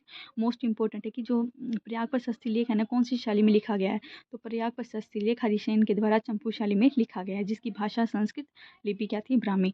प्रयाग प्रशस्ति में ना समुद्रगुप्त को 100 युद्धों का क्या कहा जाता है, विजय कहा गया है, यानी 100 युद्धों का विजेता एकमात्र कौन है, हमारा समुद्रगुप्त है, ठीक है। तो समुद्रगुप्त के यहाँ से हमने दो वो पढ़ ली थी, क्या नाम है, एक बार देख लेते हैं। समुद्रगुप्त को क्या कहा जाता था, भारत का नेपोलियन कहा जाता था। यह बात किसने बोली थी, विंसेंट स्मिथ ने बोली थी, ठीक है। समुद्रगुप्त को क्या और क्या कहा जाता था, भारत देश का नेपोलियन तो था ही, और क्या था, 100 युद्धों का विजेता कहा गया था, ठीक है। फिर हमने देखा इसने दो तरह की उपाधि धारण की थी। पहली उपाधि तो इसने ना कविराज की ली थी, और दूसरी उपाधि कौन सी थी, पराक्रम सर्वराज्योच्छेदा की थी, ठीक है। फिर हमने देखा इसके दरबार में ना दो जने थे, एक तो है ना प्रसिद्ध बौद्ध भिक्षु कौन था, वसुबंधु था, और दूसरा कौन था, दूसरा था हरिसेन था, ठीक है, जो कि इसका राज दरबारी कवि था, जिसने क्या लिखी थी, प्रयाग प्रशस्ति लेख लिखी थी, ठीक है। प्रयाग प्रशस्ति लेख चंपूशाली में लिखा गया है, ठीक है। फिर देखते हैं आगे। समुद्रगुप्त है ना एरन अभिलेख मध्य प्रदेश से मिलता है। समुद्रगुप्त का ना एक एरन अभिलेख भी है जो कि मध्य प्रदेश से मिलता है, ठीक है। दो अभिलेख हो गए यहाँ से, एक तो प्रयाग प्रशस्ति लेख और एक कौन सा है, एरन अभिलेख, ठीक है। एरन अभिलेख जो कहाँ पे है, ये ऐसे अलग है, जो कि कहाँ पे पड़ता है, मध्य प्रदेश में पड़ता है, ठीक है। चंद्रगुप्त के अनेक पुत्र हुए पर गुण और वीरता में समुद्रगुप्त सबसे बढ़ चढ़ कर का था, यानी समुद्रगुप्त प्रथम के ना कई पुत्र हुए थे, लेकिन सबसे ज्यादा जो है ना शक्तिशाली है ना, या फिर है ना वीरता में सबसे ज्यादा बहादुर कौन सा था, समुद्रगुप्त था, ठीक है। लिच्छवी कुमारी श्री कुमारी देवी का पुत्र होने के कारण उसका भी सबसे ज्यादा महत्व बढ़ गया था, ठीक है। क्योंकि जो हमने देखा था जो लिच्छवी साम्राज्य था ना काफी शक्तिशाली था, ठीक है। तो इस वजह से है ना समुद्रगुप्त का जो था ना कि जो विशेष महत्व बढ़ गया था, क्योंकि क्या था, ये कुमार देवी का पुत्र था, ठीक है। अब देखते हैं समुद्रगुप्त ने कौन कौन सी सैनिक शक्तियां उपलब्धियां धारण की थी। तो सबसे पहले थी इनकी आर्यवर्त की विजय। समुद्रगुप्त ने आर्यवर्त की विजय की थी, जिसमें उसने भारत के 9 राज्यों को पराजित किया, और इन राज्यों के प्रति उसने ये पूछा जाता है परस बौद्धरण की क्या नीति अपनाई थी, ठीक है। इन राज्यों को जीतकर उसने क्या कर लिया था, अपने राज्य में मिला लिया था, ठीक है। तो सबसे पहला अभियान जो था ना उसका क्या था, आर्यवर्त की विजय थी, ठीक है। आर्यवर्त के ना क्या थे, 9 राज्य थे, उन 9 के 9 राज्य को इसने क्या कर दिया था, पराजित कर दिया था, ठीक है। आर्यवर्त की विजय पर है ना समुद्रगुप्त ने कौन सी नीति अपनाई थी, तो प्रसबोधरण की, ठीक है। प्रसबोधरण की क्या नीति अपनाई थी, ठीक है। फिर जीतने के बाद कर लेते थे अपने राज्य में, साम्राज्य में मिला लेते थे। फिर इसने की थी मथुरा पर विजय, ठीक है। उत्तरापद के जीते गए राज्यों में मथुरा भी था, ठीक है। यानी उत्तरापद की जो उसने विजय की थी ना, आर्यवर्त वाले जो एरिया था, मतलब कि आर्यवर्त की विजय के बाद इसने उत्तरापद की भी की थी, ठीक है। उसमें कौन सा था मोस्ट इंपॉर्टेंट, था मथुरा, ठीक। समुद्रगुप्त ने मथुरा राज्य को भी अपने साम्राज्य में मिला लिया था। इस समय पद्मावती का शासक कौन था, नागसेन, जिसका नाम प्रयाग लेख में भी मिलता है, ठीक है। यानी जब मथुरा पर है ना विजय कर रहा था ना, तो वहाँ का ना पद्मावती का एक शासक था, ठीक है। पद्मावती का शासक कौन था, नागसेन। इसको हरा के किसने, समुद्रगुप्त ने, मतलब कि इसका जो साम्राज्य था ना उस पर अधिकार कर लिया, यानी मथुरा को अपने राज्य में मिला लिया था, ठीक है। फिर इसने की थी दक्षिण की। एक बार यानी यहाँ से हो रहा गया था कि जो ये था ना क्वेश्चन ये वाला, इस समय पद्मावती का शासक कौन था, नागसेन, जिसका जो नाम है ना प्रयाग लेख में भी आता है, ठीक है। तो यहाँ पे था कि इस शिलालेख में नंदी नाम के एक राजा का नाम भी है, वह भी नाग राजा था और विदिशा की नाग क्या था, नागवंश से संबंधित था, ठीक है। यानी जो प्रयाग लेख लिखा गया था ना उसमें ना दो राजाओं का वर्णन है, एक तो पद्मावती का शासक कौन था, नागसेन था, और दूसरा एक और था नंदी नाम का था, वो भी क्या था, नाग राजा ही था और विदिशा के नागवंश से ही था, ठीक है। तो यहाँ पे पद्मावती के दो शासक का वर्णन है, किसमें, प्रयाग लेख में। पद्मावती का शासक नागसेन और दूसरा एक और था नाग राजा था, वो भी नाग जो था ना नागवंश से संबंधित था, और विदिशा का क्या था, विदिशा के नागवंश से संबंधित था। समुद्रगुप्त के समय में ना गुप्त साम्राज्य की जो राजधानी पाटलिपुत्र थी, कि हमने देखा था चंद्रगुप्त प्रथम की राजधानी भी क्या थी, पाटलिपुत्र, और समुद्रगुप्त की भी राजधानी पाटलिपुत्र, ठीक है। इसने कई साम्राज्यों को उसने ना मतलब कि अपने राज्यों में मिलाया था, ठीक है, कई साम्राज्यों को जीत कर। फिर इसने की थी दक्षिणावर्त की विजय, ठीक है, धर्म विजय की नीति बोला जाता है इसको, ठीक है। अब देखते हैं क्यों। समुद्रगुप्त ने दक्षिणावर्त की विजय की और दक्षिण भारत के 12 राज्यों को जीता, यानी दक्षिणावर्त जो दक्षिण राज्य था ना वहाँ पे ना 12 राज्य को जीत कर इसने क्या कर लिया था, अपने उसमें मिला लिया था साम्राज्य में, और इनके प्रति उसने ना गृह मोक्ष अनुग्रह पूछ ले। आर्यवर्त की विजय में तो उसने परसोत्तरण की नीति अपनाई थी, लेकिन दक्षिणावर्त की विजय में उसने गृह मोक्ष अनुग्रह की क्या थी, नीति अपनाई थी। समुद्रगुप्त की इस नीति को इतिहासकार एच सी राय चौधरी ने धर्म विजय की संज्ञा दी थी, ठीक है। यानी दक्षिणावर्त की विजय में इसने जो नीति अपनाई थी ना उसको एच सी राय चौधरी ने क्या कहा था, धर्म विजय। तो दक्षिणावर्त को है धर्म विजय की क्या कहा जाता है, नीति भी बोला जाता है, ठीक है। तो यहाँ से ये हो गया।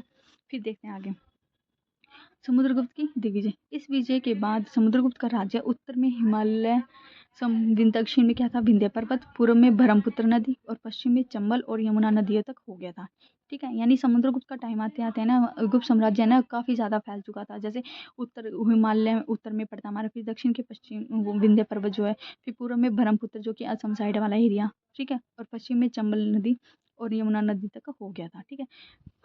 पश्चिम उत्तर के मालव, योद्धा, भद्रगनों आदि दक्षिण के राज्यों को उसने अपने राज्य में न मिलाकर उन्हें अपने अधीन बनाया था, ठीक है। कई मतलब कि दक्षिण के कुछ ऐसे राज्य थे जैसे मालव, योद्धा या भद्रगन, इनको ना इसने अपने राज्य में नहीं मिलाया, ठीक है। इस पर भी सिर्फ शासन किया था, ठीक है। उसके द्वारा पश्चिम और उत्तर के विदेशी शक या देवपुत्र सहानानुशाही कुषाण राजाओं या दक्षिण के सिंगल द्वीपवासियों से भी उसने विविध प्रकार के उपहार लिए, जो कि उनकी अधीनता के प्रतीक थे, ठीक है। यानी कि जो उत्तर पश्चिम के जो ना विदेशी शक थे ना, मतलब कि बाहर से जो आए हुए थे शक या देवपुत्र या कुषाण राजा या दक्षिण के सिंघल, उन सभी से इसने क्या किए थे, उपहार लिए थे, जो कि आगे चलकर क्या बताते कि उनकी अधीनता के प्रतीक है, यानी उन्होंने अधीनता स्वीकार कर ली थी, ठीक है। उसके द्वारा भारत की दिग्विजय की गई थी समुद्रगुप्त के द्वारा, जिसका वर्णन इलाहाबाद किले के प्रसिद्ध शिला स्तंभ पर विस्तार पूर्वक किया गया है। यानी कि हमने पढ़ा था ना प्रयाग प्रशस्ति लेख, जिसके समुद्रगुप्त के बारे में ना सारी जानकारी किससे मिलती है, इलाहाबादी प्रशस्ति लेख से, ठीक है। तो इलाहाबाद किले के प्रसिद्ध शिला स्तंभ पर विस्तार पूर्वक दिया गया है समुद्रगुप्त की दिग्विजय का वर्णन, ठीक है। तो हमने यहाँ से 3 पढ़ लिए थे। आर्यभट्ट की विजय, इसने 9 राज्यों को मिलाकर अपने राज्य में मिला लिया था, और कौन सी नीति अपनाई थी, परस बौद्ध धरण की, ठीक है। फिर हमने मथुरा विजय पे देखा था, ठीक है। फिर इसने भी इसको जीत कर अपने राज्य में मिला लिया था, ठीक है। फिर हमने देखा दक्षिणावर्त में, ठीक है, इसने ना 12 राज्यों को क्या किया था, जीता था, ठीक है। दक्षिणावर्त के 12 राज्यों को, और कौन सी नीति, गृह मोक्ष अनुग्रह। इस नीति को ना अच्छी राय चौधरी ने क्या कहा था, धर्म नीति, इसलिए दक्षिणावर्त की विजय को ना धर्म नीति विजय भी बोला जाता है, ठीक है। फिर हमने देखा था जो इसकी दिग्विजय है ना, यानी इसका जो शासन था या क्षेत्र, शासन का क्षेत्र कहाँ कहाँ तक फैला था, फिर वो हमने देखा था, ठीक है। तो उत्तर में हिमालय, दक्षिण मतलब कि ऊपर हिमालय, दक्षिण और पूर्व में ब्रह्मपुत्र जो असम वाला है, और पश्चिम में चमरिया रुस्तम वहाँ तक था, ठीक है। और फिर दक्षिण भारत के कुछ राज्य थे, कौन कौन से, मालव, योधे या भद्रगनों, इसने ना इनको ना अपने राज्य में नहीं मिलाया था। तो पूछ ले समुद्रगुप्त ने ना किन राज्यों को अपने राज्य में ना मिलाकर उन पर अधीनता की थी, या उन पर शासन किया था, सिर्फ उनको अपने राज्य में नहीं मिलाया। तो वे कौन कौन से थे, मालव, योधे या भद्रगन, ठीक है। फिर हमने देखा ये ना मतलब कि जो उत्तर विदेशी शक आते थे ना, ये विदेशी जो समुदाय उनसे क्या किए थे, इसने उपहार लिए थे, ठीक है। यानी कि जो उपहार लिए थे मतलब कि जैसे क्या ना युद्ध आक्रमण किए थे इसने तो पहले तो, ठीक है। तो आक्रमण की अधीनता इन्होंने पहले क्या दिया था कि आप आक्रमण मत करो, हम अपने आप ही यानी स्वेच्छा से अपनी आपकी जो अधीनता है ना वो स्वीकार करते हैं। तो उसके लिए उन्होंने क्या किए थे, किसने, शकों ने देवपुत्र, ये जो भी विदेशी शक वगैरह थे ना, मतलब कि उस साइड के जो भी थे, उन्होंने क्या कर दिए थे, भेंट दिए थे, उपहार दिए थे कि हमें आपकी अधीनता स्वीकार है और ये हमारी तरफ से भेंट स्वीकार कीजिए, ठीक है। तो जो भेंट दिए थे वो क्या थे, उनकी अधीनता के प्रतीक थे, ठीक है। फिर हमने देखा था कि इसकी जो दिग्विजय का वर्णन कहाँ से मिलता है, इलाहाबाद के प्रशस्ति लेख से मिलता है, ठीक है। फिर समुद्रगुप्त ने ना कुछ सिक्के चलाए थे, जिसमें मोस्ट इंपॉर्टेंट सिक्के हैं ये पांच, जो छः के छः नाम है ना मोस्ट इंपॉर्टेंट है, ठीक है। तो गरुड़ प्रकार के सिक्के समुद्रगुप्त, अश्वमेघ धनुधारी वीणा, क्योंकि वीणा बजाता था, ठीक है, परशुराम अवतार, ठीक है, और व्याघ्र हनन, कई सर्वाधिक सोने के सिक्के चलाए थे इसने समुद्रगुप्त ने। तो मोस्ट इंपॉर्टेंट है, ये सारे नाम याद रखना, ठीक है। गरुड़, अश्वमेघ धनुधारी वीणा, परशुराम, व्यान, व्याघ्र हनन, ठीक है। अब देखते हैं आगे। समुद्रगुप्त का प्रशस्ति ज्ञान, दक्षिण पश्चिम के ना अन्य बहुत से राजा भी है ना समुद्रगुप्त के प्रभाव में थे और उसे आदर सूचक उपहार भेजकर संतुष्ट रखते थे, ठीक है। यानी सभी जो राजा थे ना उसके ना समुद्रगुप्त के प्रभाव से इतने ज़्यादा प्रभाव वो थे ना कि ये इतना ज़्यादा शक्तिशाली सम्राट है, तो इसकी अधीनता स्वीकार कर लेते हैं युद्ध लड़ने की बजाय, ठीक है। और क्या करते थे, टाइम टू टाइम क्या थे, उपहार देते रहते थे। तीन राजाओं को तो समुद्रगुप्त प्रशस्ति में भी उल्लेख है, समुद्रगुप्त की जो प्रयाग प्रशस्ति लेख है ना उसमें क्या है, तीन राजाओं का वर्णन है, जैसे देवपुत्र हिसा सुन्नासी ही साहा नुसाही, जिसको है ना कुषाण राजा कहा जाता था, एक सकमरुड, एक सहकल जो यानी सिंघल के जो राजा को कहते हैं, ठीक है। हमने देखा था यहाँ पे ये रहा, जो शक थे यानी उत्तर उत्तर उत्तर के विदेशी शक, उनको क्या कहा जाता है, सकमरुड, इसका वर्णन। फिर हमने पढ़ा था देवपुत्र साहानुसाही, ठीक है, ये भी क्या थे इसके उसमें वर्णन है, ठीक है। क्योंकि इन दिनों से ये क्या करता था, मतलब कि गिफ्ट या उधार ये लेते भेजते थे किसको, समुद्रगुप्त को। फिर हमने पढ़ा सैनल का, ठीक है। तो दक्षिण के जो सिन्हल द्वीपवासी थे ना वहाँ का कौन था, सहेलक था, ठीक है, यानी सिंघल के राजा थे, ठीक है। तो इसमें ये वर्णन था, इन तीनों का वर्णन किसमें है, पर्याप्त प्रशस्ति लेख में, ठीक है। ये क्या करते थे, राजा को संतुष्ट यानी समुद्रगुप्त को प्रसन्न करने के लिए टाइम टू टाइम उपहार भेंट करते रहते थे, ठीक है। फिर हम देखते हैं कि जो समुद्रगुप्त था उसने अश्वमेध यज्ञ करवाया था, ठीक है। मोस्ट इंपोर्टेंट कि संपूर्ण भारत में एक छत्र आवंटित शासन स्थापित कर या दिग्विजय को पूर्ण कर समुद्रगुप्त ने अश्वमेध यज्ञ कराया था, ठीक है। हमने देखा था कि समुद्रगुप्त ने भारत के अधिकांश राज्यों पर क्या कर लिया था, अधिकार कर लिया था, ठीक है। तो उसने उसके बाद उसने क्या करवाया था, अश्वमेध यज्ञ करवाया था, ठीक है।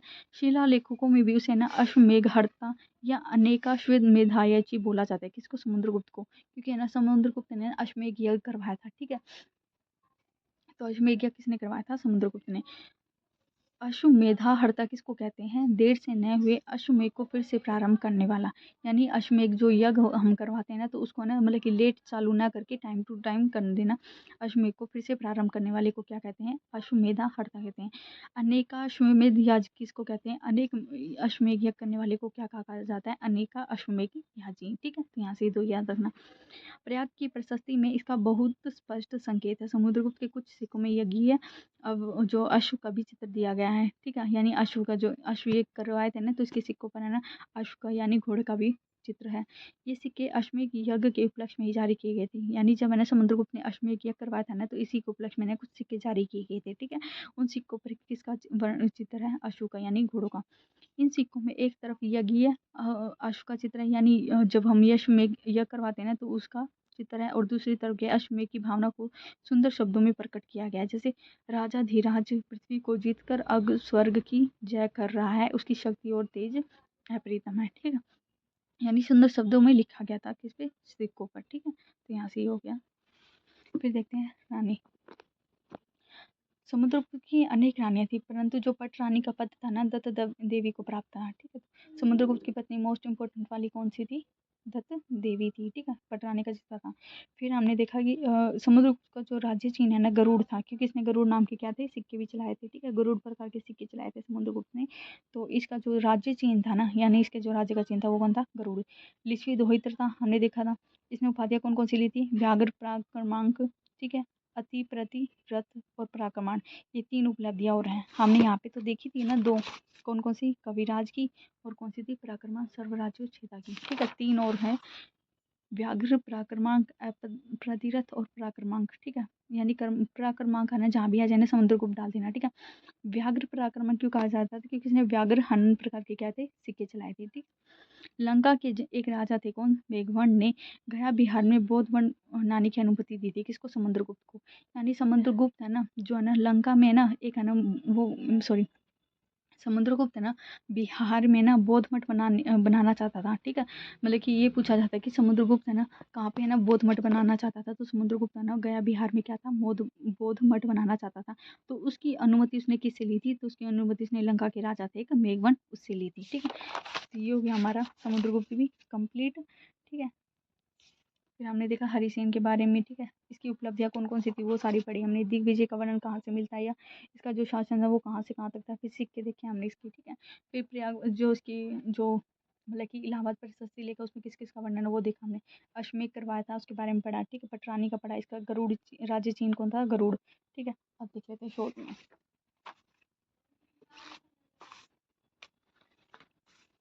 सबसे पहले पढ़ा था गुप्त, समुद्रगुप्त क्या था, गुप्त वंश का सबसे महान शासक था। गद्दी पर कब बैठा था, 355 में। संगीत का क्या था, प्रेमी था। और क्या बजाता था, वीणा बजाता था, ठीक है। इसमें उपाधि कौन कौन सी ली थी, कविराज, पराक्रम, सर्वराज, छेदा की, ठीक है। बाद में और भी ली थी इसने, ठीक है। ये कौन कौन सी थी, व्याघ्र पराक्रमांक, अप्रतिरथ पराक्रमांक, ठीक है। सिक्कों पर वीणा बजाती हुई देवी की किसने क्या की थी, मूर्ति अलंकृत की थी। इसके दरबार में कौन कौन आए थे, वसुबंधु आया था एक तो, मतलब की, ठीक है, जो कि प्रसिद्ध बौद्ध भिक्षु था, ठीक है। और फिर बाद में दूसरा कौन आया था, दरबारी कवि था इसका, जो सबसे प्रसिद्ध हरिसेन था, ठीक है। अभी पढ़ लेंगे इसके बारे में। समुद्रगुप्त को ना भारत का नेपोलियन किसने कहा था, तो पेशेंट स्मिथ ने कहा था, ठीक है। जिसका वर्णन किसमें है, भारत सॉरी, यहाँ तक बस इतना याद रखना कि भारत का नेपोलियन किसने कहा था, विंसेंट स्मिथ ने कहा था, ठीक है। समुद्रगुप्त का एक अभिलेख है कौन, एरन अभिलेख, जो कि कहाँ पे पड़ता है, एमपी यानी मध्य प्रदेश में पड़ता है। फिर हमने इसके दरबारी कवि के बारे में, हरिसेन, जिसने क्या लिखा था, इलाहाबाद प्रशस्ति लेख था। यानी समुद्रगुप्त की जितनी भी उपलब्धियों का वर्णन किसमें किया गया, प्रयाग प्रशस्ति लेख में किया गया है। कौन सी शैली में, चंपू शैली में। भाषा इसकी संस्कृति, लिपि ब्राह्मी। समुद्रगुप्त के 100 युद्धों का वर्णन है, ठीक है। यानी समुद्रगुप्त कौन है, 100 युद्धों का विजेता भी बोला जाता है समुद्रगुप्त को, ठीक है। प्रयाग प्रशस्ति में 3 राजा का वर्णन है, देवपुत्र, सी शाह नुसाही, जो कि कुषाण राजा थे, शक, मरुड़, सैकलिया सिंह के राजा। इनसे क्या करते थे, उपहार भेंट करते थे, किसको, समुद्रगुप्त को क्या देते थे, उपहार देते थे, ठीक है। समुद्रगुप्त को उपहार देते थे, ठीक है। फिर हमने देखा जो इसका राज्य चिन्ह कौन था, गरुड़ था। इसने सिक्के चलाए थे कई तरह के, गरुड़, परशुराम, धनुधारी, व्याघ्रहन, ठीक है। ये चार के चार, ये 6 के 6 सिक्के याद होने चाहिए। फिर हमने समुद्रगुप्त की उपलब्धियों के बारे में देखा, इसने आर्यवर्त की विजय की थी, मथुरा की विजय, दक्षिणावर्त की। आर्यवर्त के ना 9 राज्य को हराया था, और कौन सी नीति अपनाई थी, परशुभोधरण की नीति अपनाई थी, ठीक है। दक्षिण में इसने 12 राज्य को जीता था, और कौन सी नीति अपनाई थी, गृह मोक्ष अनुग्रहण की, ठीक है। इस नीति को ना, गृह मोक्ष नीति को ना किसने नाम दिया था, धर्म नीति का, तो उसने दिया था H.C. राय चौधरी ने, धर्म नीति की संख्या दी थी, ठीक है। फिर इसने मथुरा पथ की विजय की थी, मथुरा जो था ना उत्तरापथ भी बोला जाता है, ठीक है, उत्तरापथ की विजय। तो यहाँ का शासक था कौन, पद्मावती का शासक था नागसेन, ठीक है। जिसका वर्णन किसमें मिलता है, नागसेन में मिलता है। नागसेन में ना, नागसेन के नाम से ये ना एक वो था, लेकिन नागों का राजा कौन था, नंदी नाम था, ठीक है। नंदी नाम और नागसेन का राजा का वर्णन किसमें है, प्रयाग लेख में है, ठीक है। तो नंदी के नाम का जो था ना, वो भी कहाँ का था, नागराज था, और कहाँ का, विदिशा के नागवंश से संबंधित था। और नागसेन भी है ना विदिशा के नागवंश से ही संबंधित था, यानी विदिशा का जो एक नागवंश था ना वहाँ पे, उससे संबंधित था, ठीक है। फिर हमने देखा था इसके दिग्विजय के बारे में। समुद्रगुप्त की जो दिग्विजय है ना, ये है ना मतलब कि इंडिया के मैप के अकॉर्डिंग ऐसे है, जैसे उत्तर नीचे, दक्षिण साइड में, पश्चिम और पूर्व में पूर्व, ठीक है। तो उत्तर में हिमालय, दक्षिण में विंध्य पर्वत, साइड में ब्रह्मपुत्र, और यहाँ पे चंबल या यमुना नदी का जो था ना, वो एरिया, वहाँ तक किसका था, समुद्रगुप्त का शासन फैल चुका था, ठीक है। फिर हमने देखा समुद्रगुप्त ने अश्वमेध यज्ञ करवाया था, ठीक है। इसलिए समुद्रगुप्त को ना अश्वमेध हर्ता भी बोला जाता है, क्योंकि इसने अश्वमेध यज्ञ करवाया था, ठीक है। अश्वमेघ हर्ता वैसे किसको बोला जाता है, जो देर से नए हुए अश्वमेघ को फिर से आरंभ करने वाले को क्या कहा जाता है, अश्वमेधा हर्ता बोला जाता है। अनेका अश्वमेधायाची किसको बोलते हैं, अनेक अश्वमेघी करने वाला, ठीक है। अश्वमेघ के है ना उसी मतलब कि उपलक्ष्य में इसने क्या किए थे, सिक्के चलाए थे, ठीक है। किसने, समुद्रगुप्त ने सिक्के चलाए थे। कौन से सिक्के चलाए थे, इसने ना ऐसे सिक्के चलाए थे जिस पर एक तरफ क्या था, अश्व लिखा था, या दूसरा, ठीक है। ये रहा इन सिक्कों पर एक तरफ यज्ञ अश्व का चित्र था और दूसरी तरफ क्या अश्वमेध की भावना को सुंदर शब्दों में प्रकट किया था। यानी अश्वमेध के उपलक्ष्य में इसने क्या किया थे, सिक्के चलवाए थे, कुछ सिक्के जिसपे ना अश्वमेध के यज्ञ के वर्णन था। यानी एक साइड तो लिखा हुआ था कुछ और एक साइड क्या था, अश्व का चित्र था। ठीक है, फिर हमने देखा इसमें जो उपाधियां थी कौन कौन सी दी गई थी, व्याघ्र, प्रगण, अप्रतिरथ और पराक्रमांक। ठीक है, लंका का जो राजा था ना मेघवर्ण, वहां से ना समुद्रगुप्त ने ना मतलब कि गया बिहार में ना बौद्ध मठ बनाने की अनुमति ली थी, किसी मेघवर्ण से। ठीक है, तो ये हो गया समुद्रगुप्त का भी कंप्लीट। ये छोटे पॉइंट्स बनाती है जिससे जल्दी याद हो जाएगा। ठीक है, अब हम पढ़ लेते हैं आगे।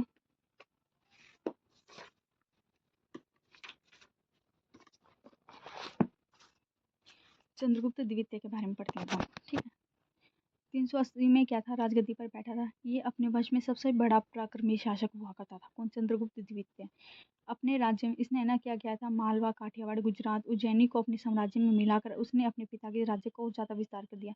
समुद्रगुप्त ने तो किया ही था, लेकिन बाद में जब आया था ना चंद्रगुप्त, उसने और ज्यादा कर दिया था। ठीक है, किस किस को मिलाया था इसने, मालवा, काठियावाड़, गुजरात और उज्जैनी को अपने राज्य में मिलाकर और ज्यादा बढ़ा दिया। ठीक है, इसकी राजधानी भी क्या थी, पाटलिपुत्र। ठीक है, तो चंद्रगुप्त प्रथम, समुद्रगुप्त और उसके बाद कौन आया था, चंद्रगुप्त द्वितीय। इन तीनों की राजधानी क्या थी, पाटलिपुत्र। ठीक है, इसके टाइम पे ना चंद्रगुप्त द्वितीय के समय में कौन आता है, चीनी यात्री फायान आता है। ठीक है, जो कि 6 वर्षों तक भारत में रहता है। ठीक है, तो पूछ ले फायान किसके समय में आता है, चंद्रगुप्त द्वितीय के समय में कौन आता है, फायान आता है। ठीक है, चंद्रगुप्त की पहली राजधानी तो कौन सी थी, पाटलिपुत्र, लेकिन दूसरी राजधानी कौन सी थी, उज्जैन। इसको ना उज्जैन को ना इसने अपनी ना दूसरी व सांस्कृतिक राजधानी बनाया था। ठीक, तो पूछे चंद्रगुप्त द्वितीय की पहली राजधानी पाटलिपुत्र, दूसरी सांस्कृतिक राजधानी उज्जैन को बनाया। ठीक है, चंद्रगुप्त है ना द्वितीय का एक सेनापति था जिसका क्या नाम था, आम्र कारवुद्ध था। ठीक है, चंद्रगुप्त द्वितीय का सेनापति कौन था, आम्र कारवुद्ध था। ठीक है, चंद्रगुप्त द्वितीय ने देव, देवगुप्त, देवराज, देवश्री, श्री विक्रम, विक्रमादित्य, परम भागवत,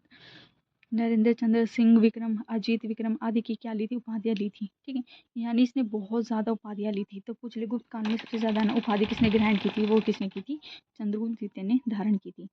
अनुश्रुतियों में चंद्रगुप्त द्वितीय ने अपनी पुत्री जो थी ना, चंद्रगुप्त द्वितीय ने अपनी पुत्री प्रभावती का विवाह वाकाटर नरेश रुद्रसेन द्वितीय से किया था। ठीक है, हमने बताया था चंद्रगुप्त जो द्वितीय थे ना, उसकी पुत्री कौन थी, प्रभावती। देखिए यहाँ पे कंफ्यूज हो गई थी शायद, यहाँ पे हमने बताया था ना चंद्रगुप्त प्रथम और जो कुमार देवी की पुत्री होती है एक प्रभावती थी, तो इनकी है ना कोई पुत्री नहीं होती, इनका पुत्र होता है समुद्रगुप्त। चंद्रगुप्त द्वितीय की होती है पुत्री वो। ठीक है, कौन, प्रभावती। तो यहाँ से एक बार कंफ्यूज हो गया था, वो देख लेना। ठीक है, चंद्रगुप्त प्रथम और द्वितीय में क्या हो गए थे, कंफ्यूज हो गए थे। ठीक है, तो यहाँ पे ये था चंद्रगुप्त द्वितीय और की अपनी पुत्री कौन थी, प्रभावती थी। ठीक है, चंद्रगुप्त द्वितीय अपनी पुत्री का विवाह ना वाकाटर नरेश होता है, उसके है ना रुद्रसेन द्वितीय से करा देता है। रुद्रसेन की मृत्यु के बाद चंद्रगुप्त ने अप्रत्यक्ष रूप से वाकाटक राज्य को अपने राज्य में मिलाकर उज्जैन को दूसरी राजधानी बनाया था। ठीक है, यानी प्रभावती की शादी किससे करवा दी थी, इसने अपनी बेटी के रुद्रसेन द्वितीय के। तो इसके बाद मैंने जब ये मर जाता है ना, तो उसके शासन को है ना उसके राज्य को अपने साम्राज्य में मिला लेता है और उस पर शासन करता है। ठीक है, फिर है इसी प्रकार चंद्र को है ना उज्जैन पूर्वाधीश्वर भी बोला कहा जाता है, क्योंकि इसने क्या था, उज्जैन को अपनी दूसरी सांस्कृतिक राजधानी बनाया था। ठीक है, तो इसको क्या बोला जाता है, उज्जैन पूर्वाधीश्वर भी बोला जाता है। ठीक है, चंद्रगुप्त को ना पाटलिपुत्र पुराधीश्वर भी कहा जाता है, क्योंकि इसकी पहली राजधानी कौन सी थी, पाटलिपुत्र, दूसरी उज्जैन, तो इसी के पीछे लगा देना पुरावधीश्वर। ठीक है, तो इस वजह से इनको कहा जाता था। दक्षिण भारत में कुंतल जो राजा थे ना प्रभावशाली राजा थे, किसके टाइम पे, समुद्रगुप्त चंद्रगुप्त द्वितीय के टाइम पे क्या था, प्रभावशाली राजा कौन थे, कुंतल थे। ठीक है, श्रृंगार प्रकाश की कंतेश्वर द्वितीय से यह पता चलता है कि चंद्रगुप्त द्वितीय का कुंतल नरेश से महत्वपूर्ण संबंध था। ठीक है, यानी जो दक्षिण भारत के कुंतल राजा थे उसके साथ है ना चंद्रगुप्त द्वितीय के संबंध कैसे थे, बहुत ज्यादा अच्छे थे। कुंतल नरेश ककुस्थ वर्मन ने अपनी पुत्री का वो विवाह न गुप्त नरेश से कर दिया था। ठीक है, यानी कि जो कुंतल का नरेश था ना ककुस्थ वर्मन, उसने अपनी पुत्री का विवाह किससे किया था, चंद्रगुप्त द्वितीय से करवाया था। चंद्रगुप्त विक्रमादित्य का शासनकाल भारत के इतिहास का सबसे बड़ा महत्वपूर्ण माना जाता है। ठीक है, ये बड़ा उदार न्याय जो परायण सम्राट था। ठीक है, इसके समय में भारतीय संस्कृति का चतुर्वेदी विकास हुआ था। चतुर्वेदी यानी कि चारों दिशाओं से किसका हुआ था, भारतीय संस्कृति का विकास हुआ था। महाकवि कालिदास इनके दरबार की शोभा थे। ठीक है, तो यहाँ से हमने एक ये देखा था कि इनके दरबार में कौन आया था, चीनी यात्री फायान आया था, और इनके दरबार में कौन था, महाकवि कालिदास थे। ठीक है, ये वैष्णव वंश का था, पर अन्य धर्मों के प्रति भी क्या थे, इससे उदार भावना रखता था। ठीक है, गुप्त राज्यों के काल को ना भारतीय इतिहास का स्वर्ण युग कहा जाता है। ठीक है, क्यों कहा जाता है ना, इसके बारे में ना अगली वीडियो में पढ़ेंगे। ठीक है, डिटेल में।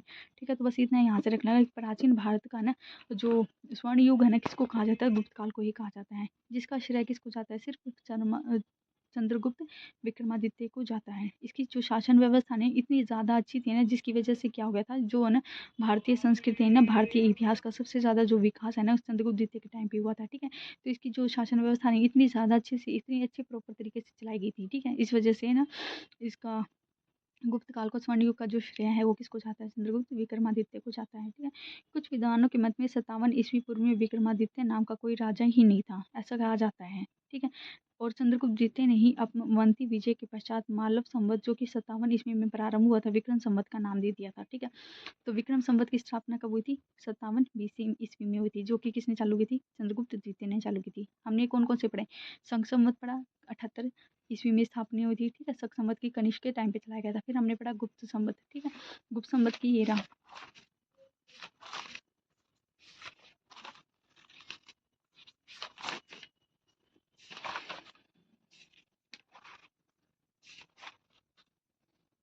एक सेकंड।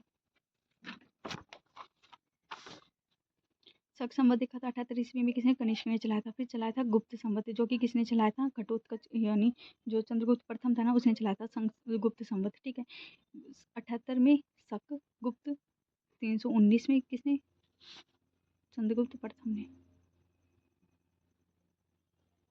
ठीक है, शक हो गया, गुप्त हो गया, फिर आगे आता है विक्रम संवत। ठीक है, विक्रम संवत को किसने चलाया था? तो विक्रम संवत को किसने चलाया था? चंद्रगुप्त द्वितीय ने चलाया था। ठीक है, कब? 57 में। ठीक है, तो ये तीन हो गए। शक तो 78 में, किसने? कनिष्क ने।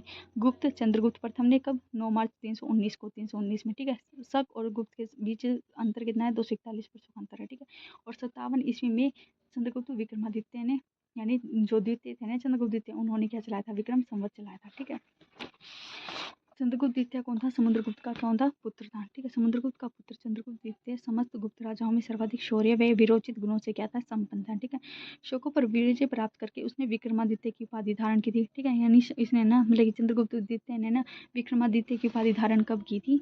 अपने पीछे क्या लगाता है? विक्रमादित्य कब की थी इसने? जब इसने शकों पर विजय प्राप्त कर ली थी। ठीक है, इसने परम भागवत सकारी की भी उपाधि धारण की थी। हमने देखा था इसने कई तरह की क्या थी? उपाधियां धारण की थी, जिसमें सकारी भी थी। ठीक है, और क्या थी? परम भागवत की थी। ठीक है, तो कई तरह की इसने उपाधियां धारण की थी। ठीक है, चंद्रगुप्त द्वितीय की उपलब्धियों की जानकारी उसकी स्थित दिल्ली स्थित महरौली रोज से मिलती है, जिसमें उसका नाम क्या है? चंद्र। यानी कि पूछे चंद्रगुप्त द्वितीय की ना, मतलब कि जो उपलब्धियां है ना, उसका वर्णन कहाँ पे मिलता है? तो दिल्ली में एक महरौली स्तंभ है, सबसे पुराना महरौली स्तंभ है, वहां से मिलती है। चंद्रगुप्त द्वितीय ना होकर इसका क्या नाम लिखा गया है? चंद्र नाम। ठीक है, अब देखते हैं चंद्रगुप्त द्वितीय ने अपने वैवाहिक संबंध से गुप्त साम्राज्य का विस्तार किया था। ठीक है, तो नागवंश। ठीक है, नागवंश की ने राजकुमारी कौन थी? कुबेर नागा के साथ विवाह किया था इसने। उसके उसकी क्या हुई थी? पुत्री प्राप्त हुई थी, प्रभापुत्री पुत्री। ठीक है, जिसका विवाह ये आगे चलकर किससे कर देता है? वाकाटर नरेश रुद्रसेन द्वितीय से करवा देता है। ठीक है, तो चंद्रगुप्त द्वितीय ने ना कुबेर नागा से विवाह किया था, जो कि नागवंश की क्या थी? राजकुमारी थी। उसकी पुत्री कौन होती है? प्रभावती गुप्त, जिसका एक अभिलेख होता है, कौन सा? ताम्रपत्र अभिलेख, जो कि पूना में है। ठीक है, फिर वाकाटक से चंद्रगुप्त ने अपनी पुत्री वाकाटक जो थे, सॉरी, अपनी पुत्री प्रभावती का विवाह किसे कर दिया था? वाकाटक के जो राजा थे ना, रुद्र सिंह द्वितीय, उनके साथ करवा दिया था। ठीक है, फिर कदम वंश। चंद्रगुप्त द्वितीय ने अपने पुत्र कुमारगुप्त का विवाह कदम वंश के शासक काकुस्थ वर्मन की पुत्री के साथ किया था। ठीक है, तो कहने का मतलब ये है कि मतलब इसने अपने साम्राज्य का विस्तार करने के लिए सबसे पहले तो खुद किससे विवाह कर लिया था इसने? नागवंश की रानी कुबेर नागा से विवाह कर लिया था। ठीक है, फिर इससे प्राप्त होती है पुत्री। इसने अपनी पुत्री का विवाह है ना वाकाटक के नरेश रुद्रदामन से कर दिया था। ठीक है, चंद्रगुप्त द्वितीय और है ना कुबेर नागा की पुत्री प्रभावती थी। ठीक है, इसका एक पुत्र भी था चंद्रगुप्त द्वितीय का, जिसके बारे में आगे पढ़ेंगे। उसका क्या नाम था? कुमारगुप्त। उसका ना वो उसका विवाह किससे करवा देता है? जो यहाँ पे हमने पढ़ा था ना, कुंतन नरेश ककुस्थ वर्मन ने अपनी पुत्री का विवाह गुप्त नरेश से कर दिया था। यानी चंद्रगुप्त द्वितीय का जो पुत्र होता है ना कुमारगुप्त, उससे क्या करता है? अपनी पुत्री का विवाह कर लेता है। ठीक है, तो वो कहाँ का था? कदम वंश का था। ठीक है, चंद्रगुप्त द्वितीय ने अपने पुत्र कुमारगुप्त का विवाह कदम वंश के शासक काकुस्थ वर्मन की पुत्री के साथ कर दिया था। ठीक है, तीन यहाँ से हमने पढ़े। हमने देखा था चंद्रगुप्त द्वितीय ने शकों पर विजय प्राप्त करके कौन सी उपाधि धारण की थी? विक्रमादित्य की। ठीक है, तो यहाँ पे देखते हैं इस समय जो शकों का राज्य कौन था? रुद्र सिंह तृतीय था। ठीक है, वहाँ पश्चिम भारत में शासन कर रहा था कौन? रुद्र सिंह द्वितीय। चंद्रगुप्त ने वाकाटक वंश के सहयोग से पश्चिम भारत में शकों का उन्मूलन कर गनारी की उपाधि धारण की थी। वाकाटक नरेश हमने देखा था, मतलब कि जो रुद्र सिंह था ना वो भी कहाँ का था, वाकाटक वंश का था, ठीक है। इसने जिसने अपनी पुत्री का विवाह करवाया था, ठीक है। तो उनके राजा के सहयोग से ये क्या करता है, जो था ना कौन सा शासक था, रुद्र सिंह तृतीय, उसको क्या कर देता है, परास्त कर देता है, ठीक है। एक ये याद रखना, ये है रुद्र सिंह तृतीय, लेकिन इसने अपनी बेटी का विवाह जिससे करवाया था ना, उसका नाम था रुद्रसेन सिंह। रुद्र यहाँ पे ये डाल लेना, रुद्र सिंह द्वितीय, ये तो नाम में कंफ्यूज मत होना, ठीक है। प्रभावती का अपनी बेटी का विवाह रुद्रसेन सिंह द्वितीय है ये, और जो शक आया था ना वो तृतीय था, ठीक है, यानी रुद्र सिंह तृतीय था, ठीक है। उसको हरा देता है किसकी, वाकाटक के नरेश जो थे ना उनके सहयोग से, ठीक है। और उनको हराने के बाद गनारी की उपाधि धारण करता है, ठीक है। उपलक्ष्य में ना व्याघ्र शैली के चांदी के सिक्के चलाए थे, किसने, चंद्रगुप्त चंद्रगुप्त द्वितीय ने ना जब शकों पर है ना विजय प्राप्त कर ली थी ना, तो उसके बाद इसने ना उसकी खुशी में व्याघ्र शैली की क्या चलाए थे, चांदी के सिक्के चलाए थे, ठीक। पश्चिमी भारत में सर्वप्रथम चांदी के सिक्के चलाने वाला एकमात्र कौन था, चंद्रगुप्त द्वितीय था, ठीक है। फिर देखते हैं चंद्रगुप्त द्वितीय की ना शतत्र रुद्र सेन तृतीय पे है ना बंगाल विजय का वर्णन मैरोली लोसम पे है, यानी जब है ना चंद्रगुप्त द्वितीय ने ना रुद्र सिंह जो तृतीय था ना, जो शक राजा था, उस पर जब है ना उस पर जीत हासिल कर ली थी ना, तो उसका जो वर्णन ना हमने पढ़ा था दिल्ली के मैरोली स्तंभ पे है, ठीक है। इसके अन्य क्या क्या नाम है, देवगुप्त, देवराज या देवश्री थे, ठीक है। चंद्रगुप्त द्वितीय के ना उज्जैन दरबार में 9 विद्वानों की मंडली थी। तो मोस्ट इंपॉर्टेंट ये पूछा जाता है कि नवरत्न है ना किसके दरबार में थे, तो नवरत्न चंद्रगुप्त द्वितीय के दरबार में थे, ठीक है। अब देखते हैं नवरत्न में कौन कौन था। वराहमिहिर था जो कि खगोल वैज्ञानिक थे, ठीक है, जिसके बारे में हम डिटेल में पढ़ लेंगे आगे जब हम है ना स्वर्ण युग करेंगे ना, तो उसमें देखेंगे कौन कौन से साइंटिस्ट थे। उसमें वराहमिहिर, धन्वंतरी, कालिदास, इन तीनों का नाम आता है, ठीक है। लेकिन नवरत्नों में कौन कौन से आते हैं, वराहमिहिर जो कि खगोल वैज्ञानिक थे, धन्वंतरी आयुर्वेद ज्ञानी थे, कालिदास जो कि संस्कृत महाकवि थे, अमर सिंह जो कि कोशकार थे, शक्रमण जो कि विद्वान या नीतिज्ञ से परिपूर्ण थे, बेताल भट्ट जो कि तांत्रिक विद्या के ज्ञानी थे, वरुचि व्याकरण के ज्ञानी, घटपर्व कवि, शंकु ज्योतिष विद्या से परिपूर्ण। तो नाम याद रख लेना बस, वराहमिहिर, धन्वंतरी, कालिदास, अमर सिंह, शपणक, बेताल भट्ट, वरुचि, घटपर्व, शंकु, ठीक है। तो नवरत्न किसके दरबार में थे, चंद्रगुप्त के दरबार में नवरत्न थे, ठीक है। अब गुप्त काल की है ना कवित्रियाँ थी जो कि चंद्रगुप्त द्वितीय के समय में ना कौन कौन सी कवित्रियाँ थी, वो थी मोस्ट इंपॉर्टेंट शीला, भट्टारिका और प्रभावती। इसकी खुद की पुत्री भी क्या थी, एक कवित्री थी, ठीक है। यानी जैसे ताम्रपत्र अभिलेख लिखे थे, ठीक है। तो इसकी खुद की है ना जो इसके दरबार में कवियाँ या फिर कौन कौन सी थी इंपॉर्टेंट थी, शीला, भट्टारिका, प्रभावती, ठीक है, मोस्ट इंपॉर्टेंट। चंद्रगुप्त द्वितीय ने सोने चांदी तांबे के सिक्के चलाए थे। इसके सीन इसने ना मतलब जो सोने के सिक्कों ना दिनार या चांदी के सिक्कों को रुपये किसने कहा था, तो चंद्रगुप्त द्वितीय ने नाम दिया था, ठीक है। ये याद रखना, सोने के सिक्कों को दिनार कहने वाला, चांदी के सिक्कों को रुपये कहने वाला एकमात्र कौन था, तो चंद्रगुप्त द्वितीय ने था, ठीक है, उसने ही नाम दिया था। दिनार गुरु है ना कविराज की मुद्रा थी, कविराज हमने पढ़ा था। दिनार ग्रुप किसकी मुद्रा थी, कविराज। कविराज की उपाधि किसने धारण की थी, समुद्रगुप्त ने धारण की थी, ठीक है। यानी इसके जो पिताजी थे उन्होंने, ठीक है। तो उसकी दिनार ग्रुप किससे संबंधित है, कविराज की क्या है, मुद्रा है, ठीक है। तो दिनार ग्रुप कविराज की मुद्रा है। यह गुप्त साम्राज्य का पहला शासक था जिसने चांदी के सिक्के चलाए, किसने, चंद्रगुप्त द्वितीय ने, ठीक है। तो चंद्रगुप्त द्वितीय का ये हो गया हमारा कंप्लीट, ठीक है। अब देख लेते हैं एक बार दोबारा इसका शॉर्ट में रिविजन कर लेते जल्दी जल्दी, एक बार यहाँ से देख लेना। इसने अपने वैवाहिक संबंधों से राज्य विस्तार किया, फिर इसका शक पीछे का हमने पूरा डिटेल में, ठीक है। अब पढ़ते हैं चंद्रगुप्त द्वितीय के बारे में शॉर्ट नोट्स में, ठीक है। चंद्रगुप्त द्वितीय सर्वाधिक शौर्य या विरोचित गुणों से संपन्न था, ठीक है। उदार न्याय प्राण्य सम्राट था, ठीक है। कौन, चंद्रगुप्त द्वितीय। 380 में क्या था, राजगद्दी पर बैठा था, ये याद रखना है इसका, ठीक है। सबसे पराक्रमी शासक कौन था, चंद्रगुप्त द्वितीय थे। इसने अपने राज्यों में किस किस को मिला था, मालवा, काठियावाड़, गुजरात या उज्जैनी को, चारों को मिलाकर अपने राज्य का विस्तार किया था, ठीक है। इसकी राजधानी कौन सी थी, पाटलिपुत्र थी, ठीक है। लेकिन दूसरी कौन थी, उज्जैनी थी, या फिर किसको क्या कहा जाता, उज्जैन, जिसको इसने क्या बनाया था, संस्कृत राजधानी बनाया था, ठीक है। इसके दरबार में कौन आता है, फायान आता है, चीनी यात्री था जो कि इसने ये है ना 6 वर्षों तक भारत में रहा था, ठीक है। इसके दरबार में कौन था, सेनापति इसका था, सेनापति जो प्रमुख सेनापति था तो वो था आम्रकारद्रव था, ठीक है। इसमें उपाधि कई तरह की दान किसी देव, देवगुप्त, देवराज, देव श्री, श्री विक्रम, विक्रमादित्य, परम भागवत, नरेश चंद्र, ठीक है, सिंह विक्रम, अजित विक्रम, कई तरह की इसने उपाधियां धारण की थी। फिर हम देखते हैं कि चंद्रगुप्त का विवाह ना किससे मतलब कि चंद्रगुप्त का विवाह आगे पढ़ लेंगे हम।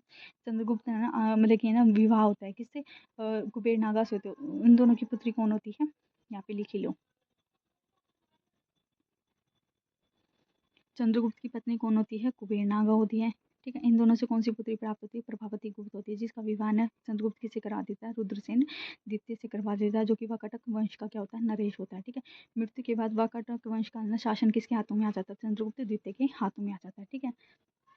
फिर है ना ये क्या करता है, जब है ना वाकाटक वंश को अपने राज्य में मिला लेता है ना, उस टाइम है ना उज्जैन को यह कर देता है, दूसरी राजधानी घोषित कर देता है। तो पूछ ले, चंद्रगुप्त द्वितीय ने अपनी दूसरी राजधानी कब घोषित की थी? यानी अपने है ना जो अपने दामाद रुद्रसेन द्वितीय की मृत्यु के बाद वाकाटक वंश को अपने साम्राज्य में मिलाने के बाद उज्जैन को दूसरी राजधानी घोषित कर देता है। इसलिए चंद्र को क्या कहा जाता है? द्वितीय को उज्जैन पूर्वराधीश्वर भी बोला जाता है और पाटलिपुत्र पुराधीश्वर भी बोला जाता है। ठीक है।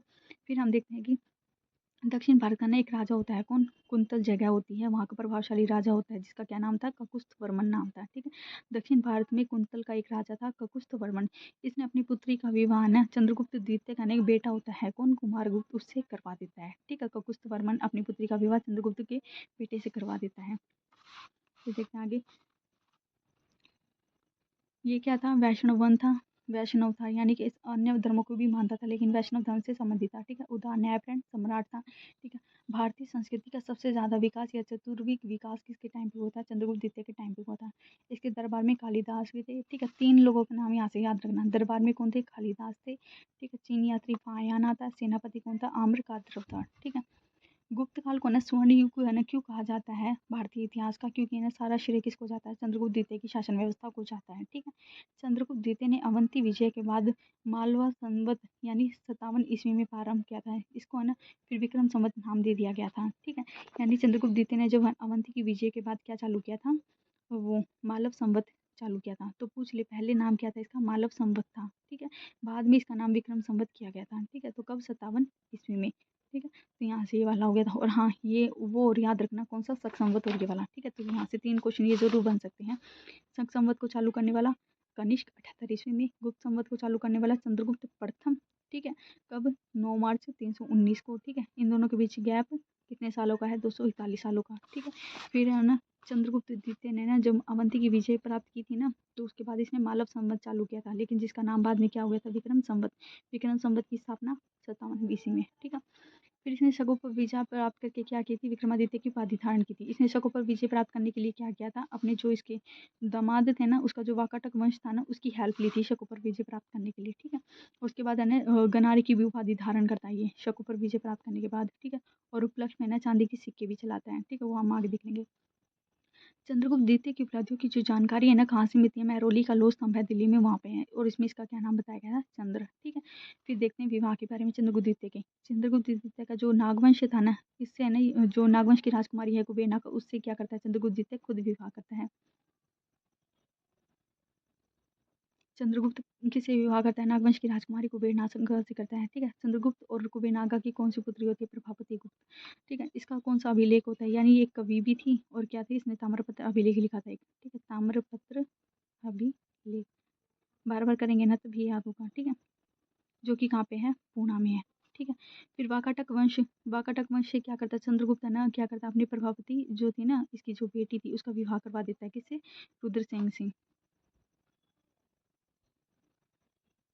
सेन द्वितीय से अपनी बेटी प्रभावती का विवाह रुद्रसेन से करवा देता है। फिर कदम का राजा और कदम यानी कि जो कुंतल था ना, वहाँ का एक राजा था, कौन? काकुस्थवर्मन। ठीक है। उससे है ना क्या करता है? उसकी जो बेटी होती है ना, काकुस्थवर्मन की जो बेटी होती है, उससे क्या कर देता है? अपने कुमारगुप्त का विवाह करवा देता है, यानी अपने बेटे का विवाह करवा देता है। ठीक है। तो इस वजह से ये क्या करता है? उस पर अपना वो कर लेता है, राज्य विस्तार करवाता है। फिर हम देखते हैं शक विजय। शक विजय करने के लिए किसकी हेल्प लेता है? सॉरी, शक कौन होता है उस टाइम? तो रुद्र सिंह तृतीय होता है ना, उसको हरा के शक पे विजय करता है। इसके लिए ना चंद्रगुप्त द्वितीय वाकाटक वंश की सहायता लेता है। ठीक है। और वाकाटक वंश की सहायता लेकर रुद्र सिंह को हरा देता है। ठीक है। जब रुद्र सिंह को हरा देता है ना शक विजय करने के बाद, तो वो कौन सी उपाधि धारण करता है? गनारी की उपाधि धारण करता है और चांदी के सिक्के चलाता है, जिसको क्या नाम देता है? वो व्याघ्र शैली के सिक्के चलाता है। ठीक है। जीत की खुशी में। फिर हम देखते हैं नवरत्न किसके दरबार में थे? चंद्रगुप्त द्वितीय के दरबार में नवरत्न थे। ठीक है। कौन कौन? वराहमिहिर, धन्वंतरि, वरुचि, कालिदास, अमर सिंह, शपनक, घटपर्व, शंकु, बेताल भट्ट। ठीक है। फिर हम देखते हैं कि सोने के सिक्कों को दिनार और चांदी के सिक्कों को रुपये कहने वाला कौन था? तो वो एकमात्र था हमारा चंद्रगुप्त द्वितीय। ठीक है। कविराज की मुद्रा कौन सी थी? दिनार गुप्त। कविराज कौन? हमारा समुद्रगुप्त। ठीक है। गुप्त वंश का पहला शासक जिसने चांदी के सिक्के चलाए थे। ठीक है। इसके दरबार में कौन कौन सी कविताएं थे? शैली, शीला, प्रभावती और भट्टारिका। प्रभावती थी जो इसकी खुद की बेटी थी। ठीक है, तो ये हो गया हमारा चंद्रगुप्त द्वितीय का प्रथम। शॉर्ट नोट जरूर बना लेना, उससे जल्दी जल्दी याद हो जाएगा। ठीक है, एक बार दोबारा देख लेते हैं। चंद्रगुप्त द्वितीय के बारे में देखा कि सबसे पराक्रमी था। ठीक है, इसने किस राज्य को मिला था वो हमने पढ़ा। राजधानी देखी इसके, तीन दरबार में 3 जने थे। चीन यात्री फायान आया था, सेनापति आम्रकाद्र और कालिदास इसके दरबार में थे। ठीक है, फिर हमने देखा चंद्रगुप्त द्वितीय ने ना अपनी पुत्री का विवाह रुद्रसेन से करवा दिया था। ठीक है, मतलब कि इसका जो सीक्वेंस है ना ये जरूर याद रखना, लेकिन ये दो तो जरूर याद रखना। ठीक है, ये देखो सारा का सारा कंप्लीट हो गया। फिर आता है चंद्रगुप्त द्वितीय के बाद जो आता है ना कुमारगुप्त, जो कि इसका बेटा होता है। ठीक है, चंद्रगुप्त द्वितीय हमने पढ़ा था ना, ये अपने बेटे का विवाह किससे करवा देता है, काकुस्थ वर्मन की जो बेटी होती है ना उससे करवा देता है कुमारगुप्त का विवाह। ठीक है, तो कुमारगुप्त प्रथम आता है पहले। कुमारगुप्त प्रथम को क्या कहा जाता है, तो कुमारगुप्त है ना प्रथम को ना जो था ना किसकी उपाधि है, यानी अपने पीछे क्या नाम लगाते थे, महेंद्रादित्य लगाता है। और क्यों लगाता है वो हम आगे पढ़ेंगे। कुमारगुप्त ने कर्मादित्य की उपाधि धारण की थी सबसे पहले तो। ठीक है, यह प्रथम गुप्त शासक था जिसने सर्वाधिक लेख खुदवाए थे। ठीक है, तो पूछ ले सबसे ज्यादा लेख खुदवाने वाला गुप्त वंश में कौन था, तो गुप्त वंश में सबसे ज्यादा लेख लिखवाने वाला कौन था, कुमारगुप्त था। ठीक है, अभिलेख, कुमार प्रथम के समय के लगभग 16 अभिलेख बड़ी मात्रा में स्वर्ण के सिक्के मिले हैं। ठीक है, यानी सबसे ज्यादा अभिलेख है ना कुमारगुप्त ने लिखवाए थे। ठीक है, और कितने अभिलेख मिले हैं, तो 16 ही अभिलेख मिले हैं। ठीक है, सिक्कों से ज्ञात होता है कि कुमारगुप्त प्रथम ने 2 अश्वमेध यज्ञ किए थे। ठीक है, जिसके बाद इसने उपाधि, इतना याद रखना, हमने देखा था समुद्रगुप्त ने अश्वमेध यज्ञ करवाया था, तो दूसरा कौन था यज्ञ अश्वमेध करवाने वाला, वो था कुमारगुप्त था। ठीक है, जिसने अश्वमेध यज्ञ करवाया था, और कितनी बार करवाया था, तो 2 बार करवाया था। ठीक है, और कुमारगुप्त ने उपाधि कौन कौन सी ली थी, पहली तो कर्मादित्य की ली थी, दूसरी श्री महेंद्र महेंद्रादित्य महेंद्र अश्वमेध। ठीक है, तो इसने 3 तरह की उपाधि, इसलिए अपने पीछे क्या लगाता है, ये महेंद्रादित्य लगाता है। वे पूर्व में उत्तर पश्चिम बंगाल से लेकर दक्षिण पश्चिम में भावनगर, यानी पश्चिम नगर जो भावनगर गुजरात का, वहां तक, अहमदाबाद उत्तर प्रदेश बिहार में इनकी संख्या अधिक है। ठीक है, फिर इसी के द्वारा जो थे ना वहाँ तक। ठीक है, तो पश्चिम में तो है ना, मतलब उत्तर पश्चिम बंगाल से लेकर, जो बंगाल से लेकर गुजरात का एरिया था ना, गुजरात के भावनगर या अहमदाबाद तक, उत्तर प्रदेश यूपी बिहार में इनकी संख्या क्या थी, अधिक थी।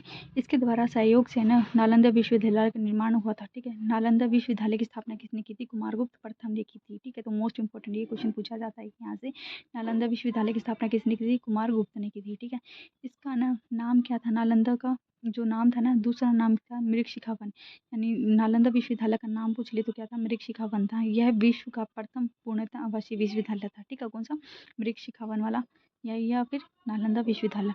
इसने ना मयूरशाली या कार्तिकेय शैली के सिक्के चलाए थे, किसने, कुमारगुप्त ने। तो बस यहाँ से ये पूछा जाता है कि कुमारगुप्त ने कौन से सिक्के चलाए थे, मयूरशाली के या कार्तिकेय शैली के सिक्के चलाए थे, 2 ही चलाए थे, मोर और कार्तिकेय। ठीक है, नालंदा विश्वविद्यालय किसने क्या की, स्थापना की थी, 2 बार अश्वमेध यज्ञ करवाया था, उपाधियां हमने देख ली थी। अब देखते हैं आगे, राज्य पर आक्रमण। इसके समय में पुष्यमित्र नामक विदेशी जातियों ने भारत पर आक्रमण किया, जिसको कुमारगुप्त ने दबा दिया था। ठीक है, तो पैसों से पहले आक्रमण किसने किया था, पुष्यमित्र ने किया था, कुमारगुप्त प्रथम के टाइम पे। ठीक है, इसको दबा दिया था। इसके अंतिम दिनों में न साम्राज्य को हिला देने वाले 2 आक्रमण हुए थे। ठीक है, यानी 2 आक्रमण ऐसे हुए थे ना जिसकी वजह से ना कुमारगुप्त का जो साम्राज्य था ना, यानी गुप्त वंश की जो नींव थी वो हिल गई थी। और वो कौन कौन से थे, पहला आक्रमण था नर्मदा नदी और विंध्याचल पर्वतापर्वती जो था ना आधुनिक मध्य प्रदेश में बसने वाली पुष्यमित्र नाम की किसी जाति का था। हमने देखा था पुष्यमित्र ने किया था, तो वही आया था, उसी का पहला आक्रमण हुआ था। ठीक है, उसने आक्रमण द्वारा गुप्त वंश की लक्ष्मी को भी विचलित कर दिया था, किंतु राजकुमार स्कंदगुप्त आक्रमणकारियों को मार गिराने में क्या हो गया था, सफल हुआ था। ठीक है, जो स्कंदगुप्त होता है ना, यानी कुमारगुप्त के बाद है ना कौन आता है, स्कंदगुप्त आता है। वो क्या करता है, जो पुष्यमित्र होता है ना, इसका जो आक्रमण होता है ना उसको क्या कर देता है, दबा देता है। ठीक है, तो मार गिराने में कौन होता है सफल, स्कंदगुप्त। फिर दूसरा आक्रमण होता है हुनों का। पहला तो ना जो पुष्यमित्र जाति का होता है ना, पुष्यमित्र नाम की एक जाति उसका होता है, फिर दूसरा होता है हुनों का, जो संभवतः उसके जीवन में अंतिम वर्ष में हुआ था, किसकी, कुमारगुप्त के प्रथम के अंतिम, जब मतलब कि उसकी मृत्यु के ना कुछ समय पहले ही हुआ था। उन्होंने गांधार पर कब्जा कर गंगा की ओर बढ़ना आरंभ कर दिया था, स्कंदगुप्त ने उन्हें पीछे ढकेल दिया। ठीक है, तो यानी कुमारगुप्त के टाइम है ना 2 आक्रमण हुए थे, एक तो पुष्यमित्र जाति के है ना लोगों ने आक्रमण कर दिया था, और दूसरा हुनों ने था। इन दोनों को किसने दबा दिया था, स्कंदगुप्त ने दबा दिया था। ठीक है, तो बस यहाँ से इतना याद रखना, फिर देखते हैं आगे। 11वीं शताब्दी में पाल शासकों ने नालंदा के स्थान पर विक्रमशिला जो था ना विक्रमशिला को संरक्षण देना प्रारंभ कर दिया था। ठीक है, 1999 में तुर्क एक है ना मतलब कि तुर्क आक्रमणकारी आता है कौन, बख्तियार खिलजी, उसने नालंदा को जलाकर पूर्णतः नष्ट कर दिया। यानी जिस नालंदा विश्वविद्यालय की नींव कुमारगुप्त प्रथम ने रखी थी ना, जिस उसकी, तो उसको है ना नष्ट किसने कर दिया, उसको आग लगाकर है ना, तो उसमें है ना मतलब कि बिल्कुल है ना उस विश्वविद्यालय को जलाकर किसने खा कर के दे दिया था, तो एक है ना तुर्क आक्रमणकारी आता कौन, बख्तियार खिलजी, उसने 1199 में क्या कर दिया था, जलाकर नष्ट कर दिया था नालंदा विश्वविद्यालय को। नालंदा को ना ऑक्सफोर्ड ऑफ महायान बौद्ध के नाम से भी जाना जाता था। हमने दो नाम पढ़ लिए थे, मिरिक शिखावन, दूसरा ऑक्सफोर्ड ऑफ महायान, ठीक है। जो नालंदा विश्वविद्यालय की जो शिक्षा की भाषा थी ना वो पाली भाषा थी। यानी जो नालंदा विश्वविद्यालय में शिक्षा दी जाती थी वो कौन सी लैंग्वेज में दी जाती थी, पाली लैंग्वेज में, ठीक है। कुमारगुप्त के शासनकाल में विशाल गुप्त साम्राज्य का अशुभ रूप से कायम रहता, ठीक है। यानी जो था ना, जब तक कुमार था ना उसके बाद तो है ना गुप्त साम्राज्य काफी ठीक ठाक था, लेकिन बाद में फिर क्षीण होता चला गया था। बल्ख के बल्ख से बंगाल की खाड़ी तक कुमारगुप्त का अवधित शासन था, ठीक है। यानी बल्ख से लेके बंगाल की खाड़ी तक, यानी कि है ना हम वैसे तो देखते हैं ना गुप्त साम्राज्य ने ना भारत के अधिकांश राज्यों पर कब्जा कर लिया था, ठीक है। यानी अधिकांश राज्यों पर क्या था, उनका अधिकार था। गुप्त वंश की शक्ति उसके शासनकाल में अपनी चरम सीमा पर पहुंच गई थी, ठीक है। कुमारगुप्त को विद्रोही राजाओं को वश में डालने के लिए कोई युद्ध नहीं करने पड़े थे, क्योंकि स्कंदगुप्त ने सब किसी को हरा दिया था और किसी को दबा दिया था, ठीक है। तो इसको कोई युद्ध करने ही नहीं पड़े थे, ठीक है। तो ये फिर आता है स्कंदगुप्त, ठीक है। तो कुमारगुप्त के बारे में थोड़ा ही है, ज़्यादा नहीं है, ठीक है। अब देखते हैं शॉर्ट में। कुमारगुप्त कुमारगुप्त प्रथम महेंद्रादित्य, इसको उपाधि कौन कौन सी थी, कर्मादित्य, श्री महेंद्र, महेंद्र अश्वमेघ, महेंद्रादित्य। महेंद्र अश्व क्यों कहते हैं, क्योंकि इसने 2 बार क्या करवाया था, अश्वमेघ करवाया था, ठीक है। और इसने पीछे कौन सी उपाधि लगाता है, महेंद्रादित्य की उपाधि लगाता है। प्रथम गुप्त शासक था जिसने सर्वाधिक अभिलेख लिखवाए थे। कितने अभिलेख मिले हैं, 16 अभिलेख मिले हैं, और बड़ी मात्रा में क्या मिले हैं, सोने के सिक्के मिले हैं, ठीक है। इसने 2 बार अश्वमेघ यज्ञ करवाए थे, ठीक है। फिर है नालंदा विश्वविद्यालय की नींव किसने रखी थी, कुमारगुप्त प्रथम ने रखी थी, ठीक है। नालंदा विश्वविद्यालय का दूसरा नाम क्या था, मृग शिखावन था, और क्या था, ऑक्सफोर्ड ऑफ महायान बौद्ध था, ठीक है। विश्व वर्ल्ड का फर्स्ट क्या था, पूर्णतः आवासीय विश्वविद्यालय था, कौन, नालंदा, जिसको 1199 में बख्तियार खिलजी था उन्हें क्या कर दिया था, नष्ट कर दिया था, या फिर जलाकर खाक कर दिया था, ठीक है। जलाकर खाक कर दिया था। बख्तियार खिलजी कौन था, एक तुर्क आक्रमणकारी था, ठीक है। इसने सिक्के 2 ही तरह के चलाए थे, तो कुमारगुप्त ने कौन कौन से, मयूर शैली के और कार्तिकेय शैली के, ठीक है। फिर इसके टाइम पे ना आक्रमण होते हैं, 2 आक्रमण होते हैं, कौन सा, एक तो है ना पुष्यमित्र नाम की ना जाति का आक्रमण होता है, और एक हूणों का होता है। इन दोनों को दबाने में कौन होता है, सफल होता है, तो स्कंदगुप्त, ठीक है। अब देखते हैं आगे। जो पुष्यमित्र था ना गुप्त की है ना वंश के ना लक्ष्मी को भी विचलित कर दिया था, यानी है ना जो है ना पुष्यमित्र जाति के जो लोगों ने आक्रमण किया था ना, मतलब कि कुमारगुप्त के टाइम पीरियड में, तो इतना ज़्यादा ना आक्रमण कर दिया था ना कि उनके ना जो उनकी जो लक्ष्मी थे ना उनको भी विचलित कर दिया था। यानी कि उनके पास जो धन वगैरह था ना वो खत्म हो गया था, ठीक है। फिर लेकिन इनको दबाने में कौन सफल होता है, स्कंदगुप्त सफल हो जाता है। फिर करते हैं हूण। इन्होंने ना गांधार पर तो कब्जा कर लिया था, ठीक है। जैसे ही नदी गंगा नदी को पार करके ये बढ़ रहे थे ना आगे, तो इन्होंने क्या कर दिया था, स्कंदगुप्त ने इसको पीछे ढकेल दिया कि तुम यहाँ से भाग चले जाओ। जो हूण थे ना भयंकर योद्धा थे, यूइस लोग थे। इनके प्रकोप से है ना जो शंकर स्थान को है ना, मतलब कि है ना इसके बारे में हम पढ़ेंगे, मतलब कि जो हूण है ना, मतलब कि ये है ना यूइस के लोग थे, यूइस लोग थे जो हूण, यूइस लोग थे। इनके प्रकोप से शंकर स्थान को छोड़कर ये कहाँ पे कहीं और चले गए थे, ठीक है। यानी शक जो थे ना स्थान को छोड़कर कहीं और चले गए थे, मतलब कि समझ नहीं आएगा, एक बार दोबारा बता देती हूँ मैं अच्छे से। हूण थे ना, हमने देखा था कुमारगुप्त के टाइम पे 2 जनों ने क्या किया था, हमला किया था, पुष्यमित्र और हूण। इन दोनों को दबाने में कौन सफल हुआ, स्कंदगुप्त, ठीक है। तो पुष्यमित्र तो एक विदेशी जाति थी, ठीक है। फिर पढ़ते हैं हूण के बारे में, जिसके साथ में डिटेल में। हूण है ना क्या थे, यूइस लोग थे। तो पूछ ले हूणों में मतलब कि कैसे लोग थे, ये भयंकर योद्धा थे और यूइस लोग थे, यानी यूइस जाति के लोग थे हूण। हूण है ना मतलब कि जो यूइस लोग थे उस टाइम, तो उनके प्रकोप से ना जो शक थे ना वो स्थान छोड़कर कहाँ चले गए थे, कहीं और चले गए थे। तो एक बार सीक्वेंस यहाँ पे ये देख लो। हूण थे, यूइस के प्रकोप से है ना, मतलब कि जो यूइस थे, ये हूण कौन थे, यूइस थे। यूइस ने ना शकों के प्रकोप से है ना कहाँ पे चले गए थे, ईरान या भारत आ गए थे। भारत आए थे हूणों की वजह से, कौन, शक। तो पूछ ले शक है ना किसकी वजह से है ना भारत आए थे, हूणों की वजह से आए थे, ठीक है। क्योंकि जो शक थे ना हूणों से काफ़ी ज़्यादा डरते थे भी। तो शक है ना भारत में किसकी वजह से आए थे, हूणों की वजह से आए थे, क्योंकि हूण है ना बहुत ज़्यादा भयंकर थे, ठीक है। और हूण किसकी वजह से डरते, हूण किससे डरते थे, यूएसए से डरते थे, ठीक है। और शक इन दोनों से ही डरते थे, ठीक है। और शक है ना ईरान भारत आ गए थे हूणों की वजह से। इसका जो शासन था ना किसका, कुमारगुप्त प्रथम का जो शासन था बंगाल की खाड़ी तक था, ठीक है। कुमारगुप्त को विरोधी राजाओं को वश में लाने के लिए कोई युद्ध ही नहीं लड़ने पड़े थे, क्योंकि सारे युद्ध किसने दबा दिए थे, हमने देखा था स्कंदगुप्त ने, ठीक है। तो यहाँ से इसके बारे में कुछ ज़्यादा नहीं है, बस ये फिर हम पढ़ते हैं स्कंदगुप्त के बारे में।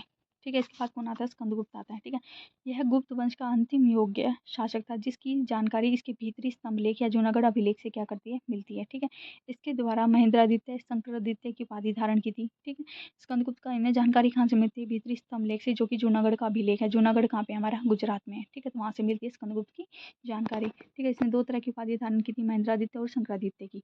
इसके शासनकाल में 2 विदेशी जाति पुष्यमित्र एवं एवं उन्होंने भारत पर आक्रमण किया जिसको इसने गुप्त ने दबा दिया। स्कंदगुप्त ने, हमने देखा था कि इससे पहले गुप्त के टाइम पे 2 बल्कि 2 जनों ने आक्रमण किया था। एक तो विदेशी जाति कौन सी थी? पुष्यमित्र, और दूसरी थी हुणों। इन दोनों को दबाने में कौन था? स्कंदगुप्त सफल हुआ था। ठीक, अपने पिता के शासनकाल में पुष्यमित्र को परास्त करके अपनी अपूर्व प्रतिभा वीरता का परिचय दिया था। जब इसने पुष्यमित्र को हरा दिया था ना उस जाति के लोगों को, तो इसके ना बहुत ज़्यादा वीरता या फिर उसके ना चर्चे हुए थे। ठीक है, पुष्यमित्र का विद्रोह इतना ज़्यादा भयंकर था कि गुप्त काल की लक्ष्मी भी विचलित हो गई थी। ठीक है, और उसने ना पुनः स्थापित करने के लिए स्कंदगुप्त ने अपने बाहुबल से शत्रुओं का नाश करते हुए कई रातें जमीन पर सोकर बिताई थी। यानी पुष्यमित्र जब आया था ना, यानी पहला आक्रमण हुआ था जब इसके पिता के टाइम पे, तो इतना ज़्यादा भयंकरकारी आक्रमणकारी था नहीं ये वाला, तो जिसकी वजह से है ना लक्ष्मी तक विचलित हो गई थी। हमने बताया था कि जो लक्ष्मी इनकी रूठ की थी, यानी कि है ना सारे की जो धन संपत्ति थी वो सारी खत्म हो गई थी।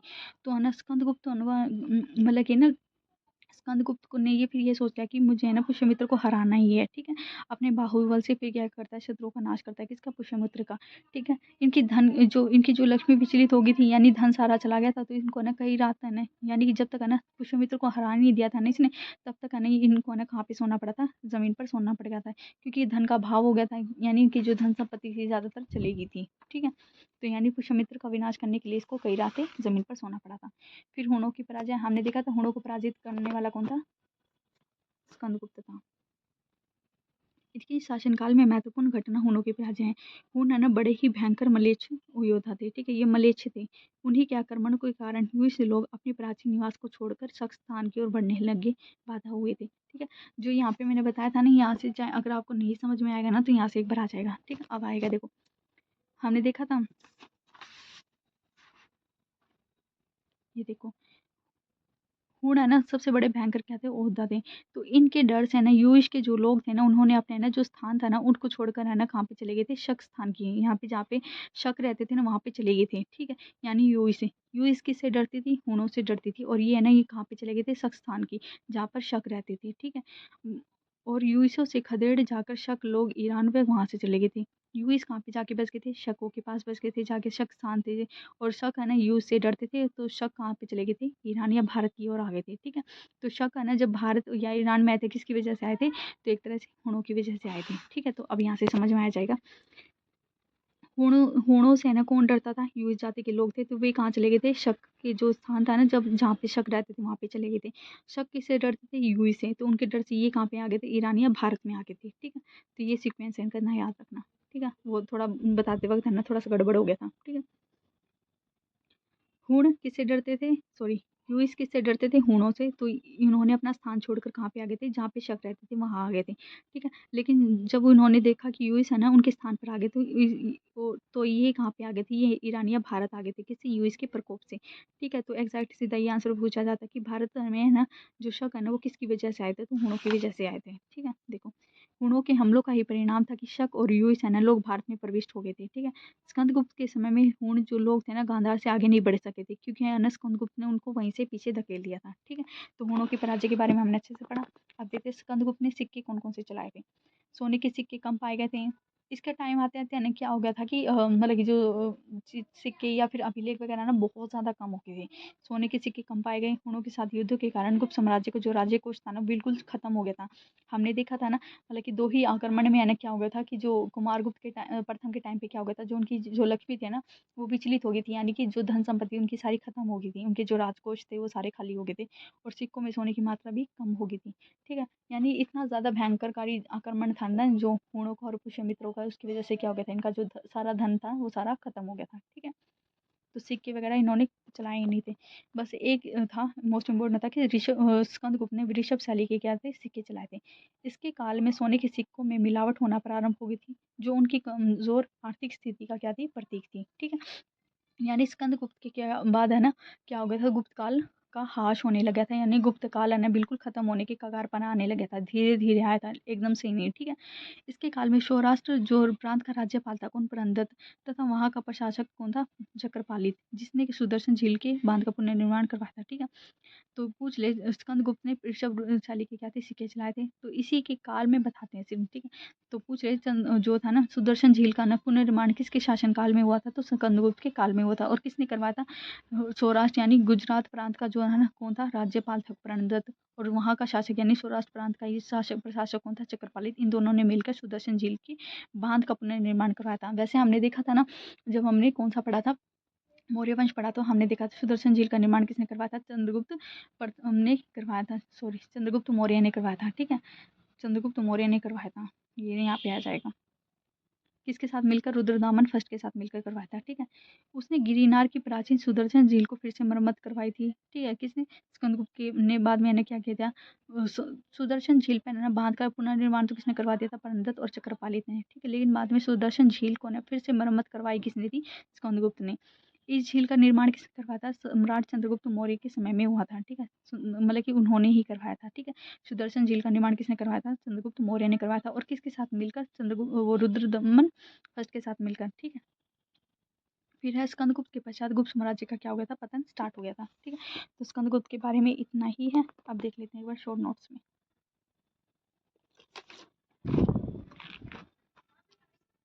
स्कंदगुप्त, स्कंदगुप्त के ना कोई भी संतान नहीं थी, ठीक है। यानी इसका जो वंश था ना, आगे जो भी शासक आए थे ना, उन्होंने ना युद्ध लड़ा, मतलब कि युद्ध लड़के फिर क्या कर लिया था, आगे शासन किया था, ठीक है।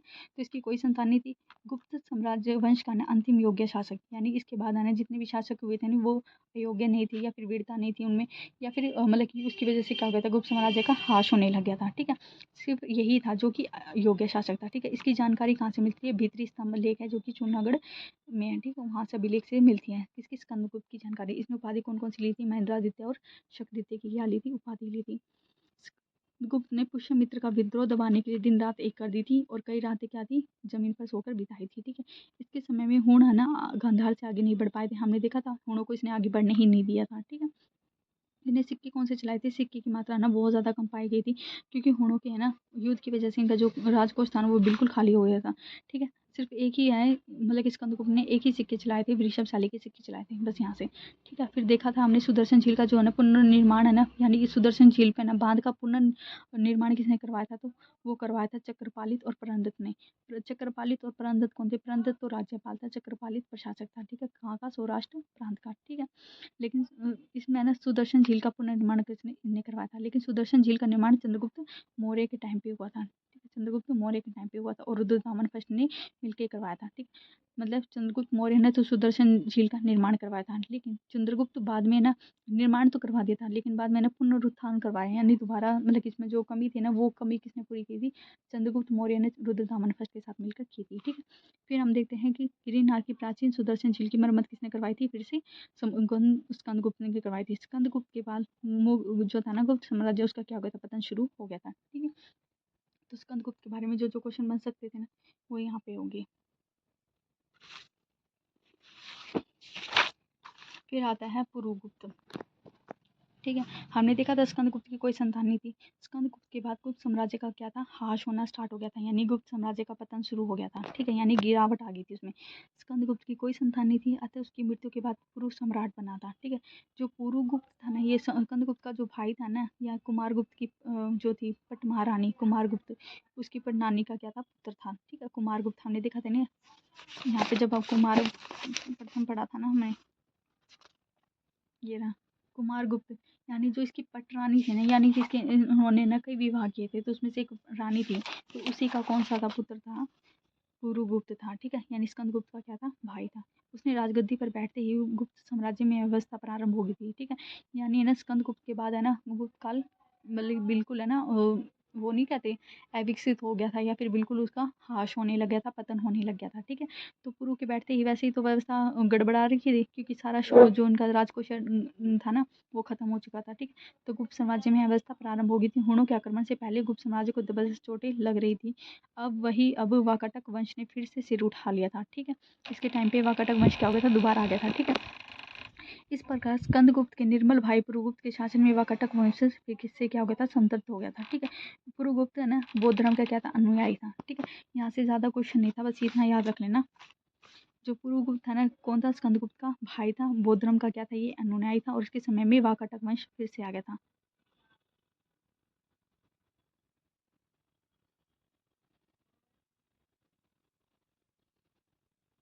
वाकाटक वंश से फिर से आ गया था। ठीक है, पुरुगुप्त के समय में, और क्या था, इसके टाइम पे बिल्कुल हाश होना स्टार्ट हो गया था, बस इतना याद रखना।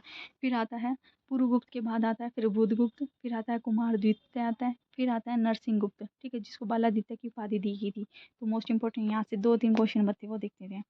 जो पुरुगुप्त था ना उसी का बेटा कौन था, नरसिंहगुप्त था। ठीक है, इन दोनों के बीच में ना बहुत सारे आते हैं, जैसे बुद्ध आता है, फिर कुमारगुप्त द्वितीय आता है। ठीक है, लेकिन पुरुगुप्त का जो एग्जैक्ट है ना, मतलब कि जिसके बारे में जानकारी थोड़ी ज़्यादा मिलती है, वो कौन है, नरसिंहगुप्त। नरसिंहगुप्त गुप्त वंश का सबसे महत्वपूर्ण शासक था। ठीक है, प्रमुख था, यानी कि मुगल पतन के बाद देखा जाए तो वह सम्राट पुरुगुप्त का क्या था, पुत्र या फिर उत्तराधिकारी था। उसके बौद्ध पिता ने एक बौद्ध आचार्य को उसकी शिक्षा के लिए नियत किया था, यानी कि ना जो पुरुगुप्त था ना उसने ना नरसिंहगुप्त को ना बौद्ध आचार्य मतलब कि बौद्ध शिक्षा दिलाने के लिए ना एक आचार्य को नियुक्त किया था। ठीक है, इसने अपने नाम के साथ क्या जा बालादित्य की उपाधि प्रयुक्त की थी। उसके सिक्कों पर एक तरफ उसका चित्र है और नर लिखा है, और दूसरी तरफ बालादित्य लिखा गया है।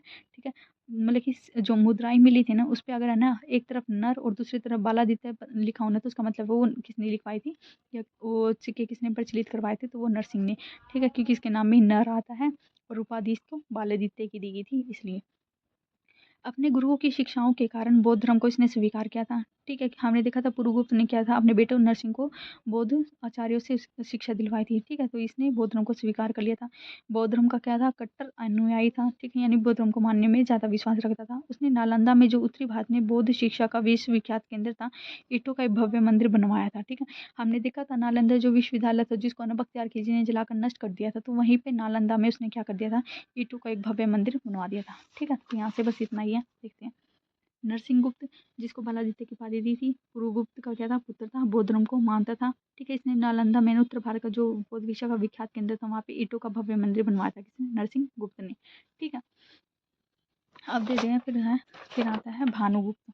ठीक है, नरसिंह के बाद कौन आता है, हमारा भानुगुप्त आता है। यह प्राचीन भारत के प्रसिद्ध गुप्त राजवंश का राजा था। ठीक है, राजवंश का कौन सा राजा था, भानुगुप्त। इसका उल्लेख है ना केवल ऐरन अभिलेख में मिलता है तथा मंजू श्रीकल्प नामक क्रियातंत्र ग्रंथ से मिलता है। ठीक है, तो बस इतना याद रखना, जो भानुगुप्त है ना इसने ना ऐरन अभिलेख लिखा था, या ऐरन अभिलेख में किसका वर्णन है, भानुगुप्त का। और ऐरन अभिलेख में ना अब देखेंगे प्रथम सती होने का प्रमाण 510 ईस्वी की भानुगुप्त के ऐरन अभिलेख से मिलता है। ठीक है, जो ऐरन अभिलेख है ना किसने लिखा था, भानुगुप्त ने लिखा था। उसमें ना सबसे पहली बार है ना सती प्रथा का वर्णन किया गया था। ठीक है, तो गुप्त काल में ही सबसे पहले सती प्रथा या बाल विवाह का वर्णन किया गया था गुप्त काल में ही। ठीक है, और कौन से अभिलेख से, ऐरन अभिलेख, जो कि भानुगुप्त ने लिखा था। ठीक है, बस इसे याद रखना। अब देख लेते हैं जो ऐरन अभिलेख है ना उसमें क्या है। प्रथम सती होने का प्रमाण 510 ईस्वी के भानुगुप्त के ऐरन के अभिलेख से मिलता है, जिसमें किसी ओपराज नामक सेनापति की मृत्यु, उसकी पत्नी के सती होने का उल्लेख है। यानी कि है ना जो भानुगुप्त का ना ऐरन अभिलेख है ना उसमें ना ये बताया गया है कि एक राजा था, क्या नाम था उसका, ओपराज। ठीक है, जैसे उसकी मृत्यु होती है ना उसके बाद जो उसकी पत्नी होती है ना वो भी सती हो जाती है, यानी वो भी खुद को अपने आप को जलाकर मार लेती है। ठीक है, तो उसी की सती होने का प्रमाण बताया गया है। ठीक है, किसमें, ऐरन अभिलेख में।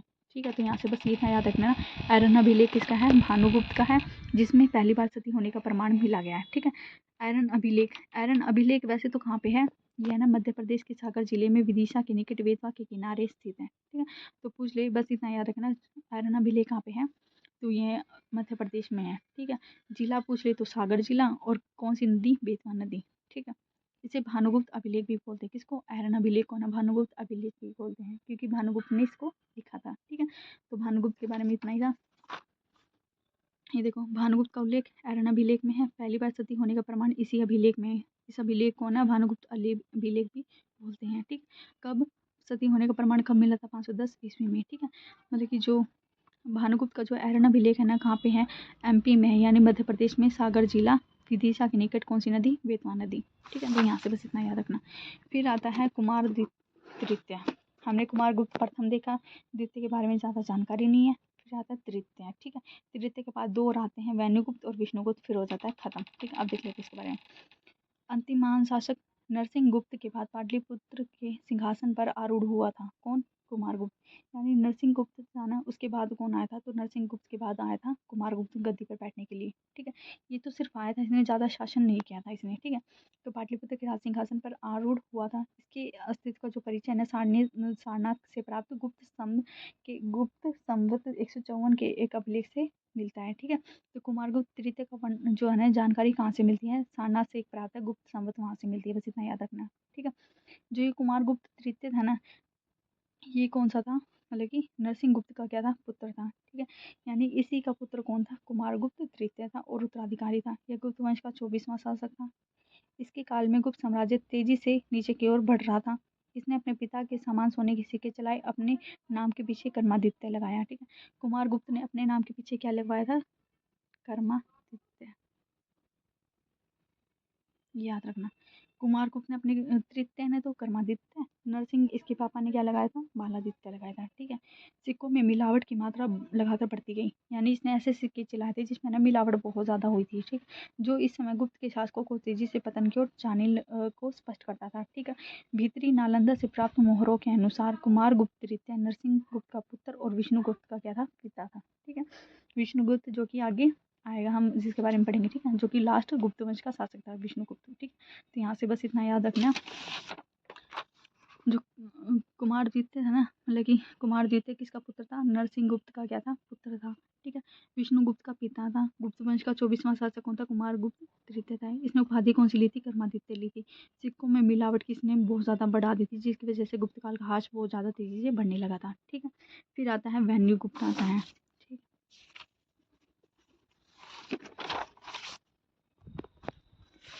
हाँ, यहाँ पे ना एक ये हो रहता है कि जो कुमारगुप्त तृतीय था ना, बहुत दिनों तक है ना, मतलब कि बहुत ज़्यादा दिनों तक इसे भी सारनाथ अभिलेख में उल्लेखित कुमारगुप्त समझा गया, कुमारगुप्त तृतीय कहा जाता रहा था।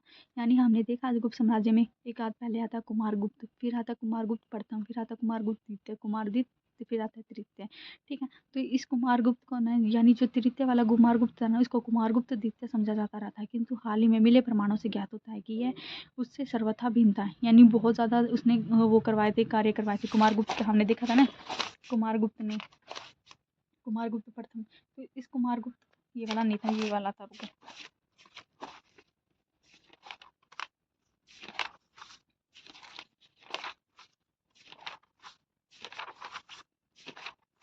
ठीक है, तो ये वाला था कुमारगुप्त प्रथम। ठीक है, इसको है ना क्या समझा जाता था? कुमारगुप्त द्वितीय समझा जाता था, जिसके बारे में जानकारी नहीं मिलती। ठीक है, और ठीक है, यहाँ से यह बुद्धगुप्त के परवर्ती काल के शासकों का था। बस इतना याद रख लेना कि इसको ना, मतलब कि कुमारगुप्त तृतीय को क्या समझा जाता था? कुमारगुप्त प्रथम समझा जाता था, कुमारगुप्त तृतीय को।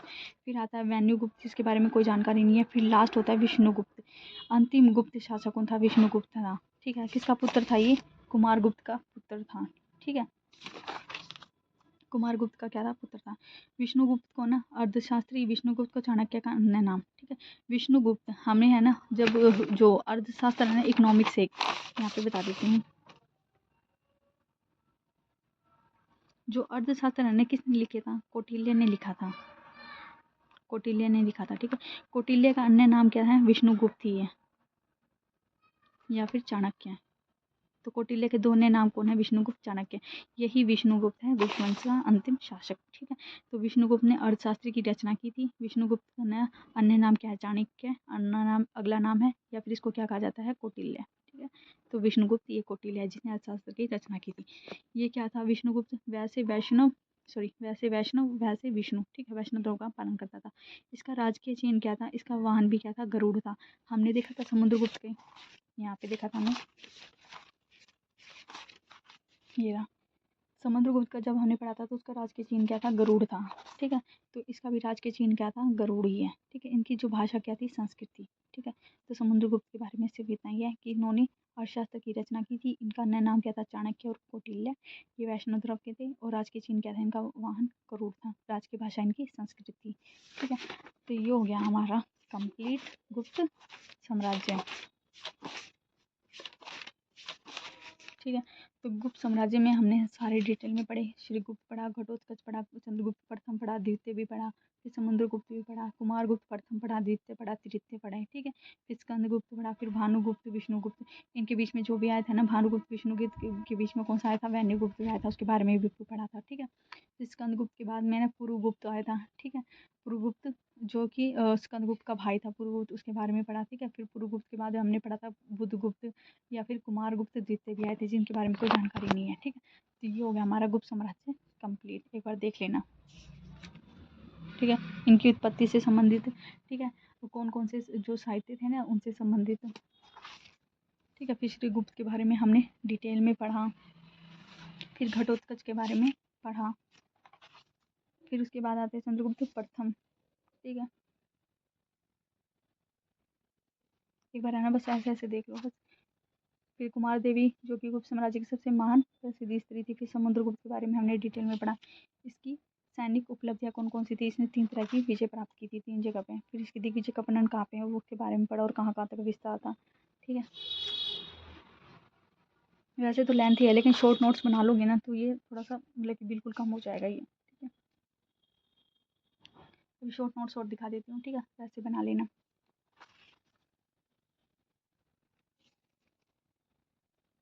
फिर आता है कुमारगुप्त प्रथम आया था, ठीक है।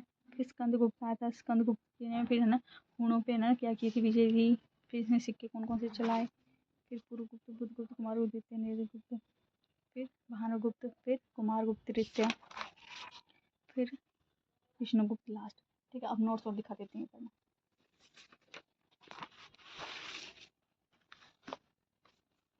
पहले हमने गुप्त साम्राज्य का पढ़ा, ठीक है। गुप्त साम्राज्य के बारे में सारी डिटेल यहाँ पे है, ठीक है। इसकी जानकारी नहीं यहाँ पे डिटेल में है, ठीक है। फिर श्रीगुप्त है यहाँ पे, फिर है ना घटोत्कच का ना ये वाला एरिया यहाँ तक है ना, घटोत्कच के बारे में है, ठीक है, घटोत्कच के बारे में।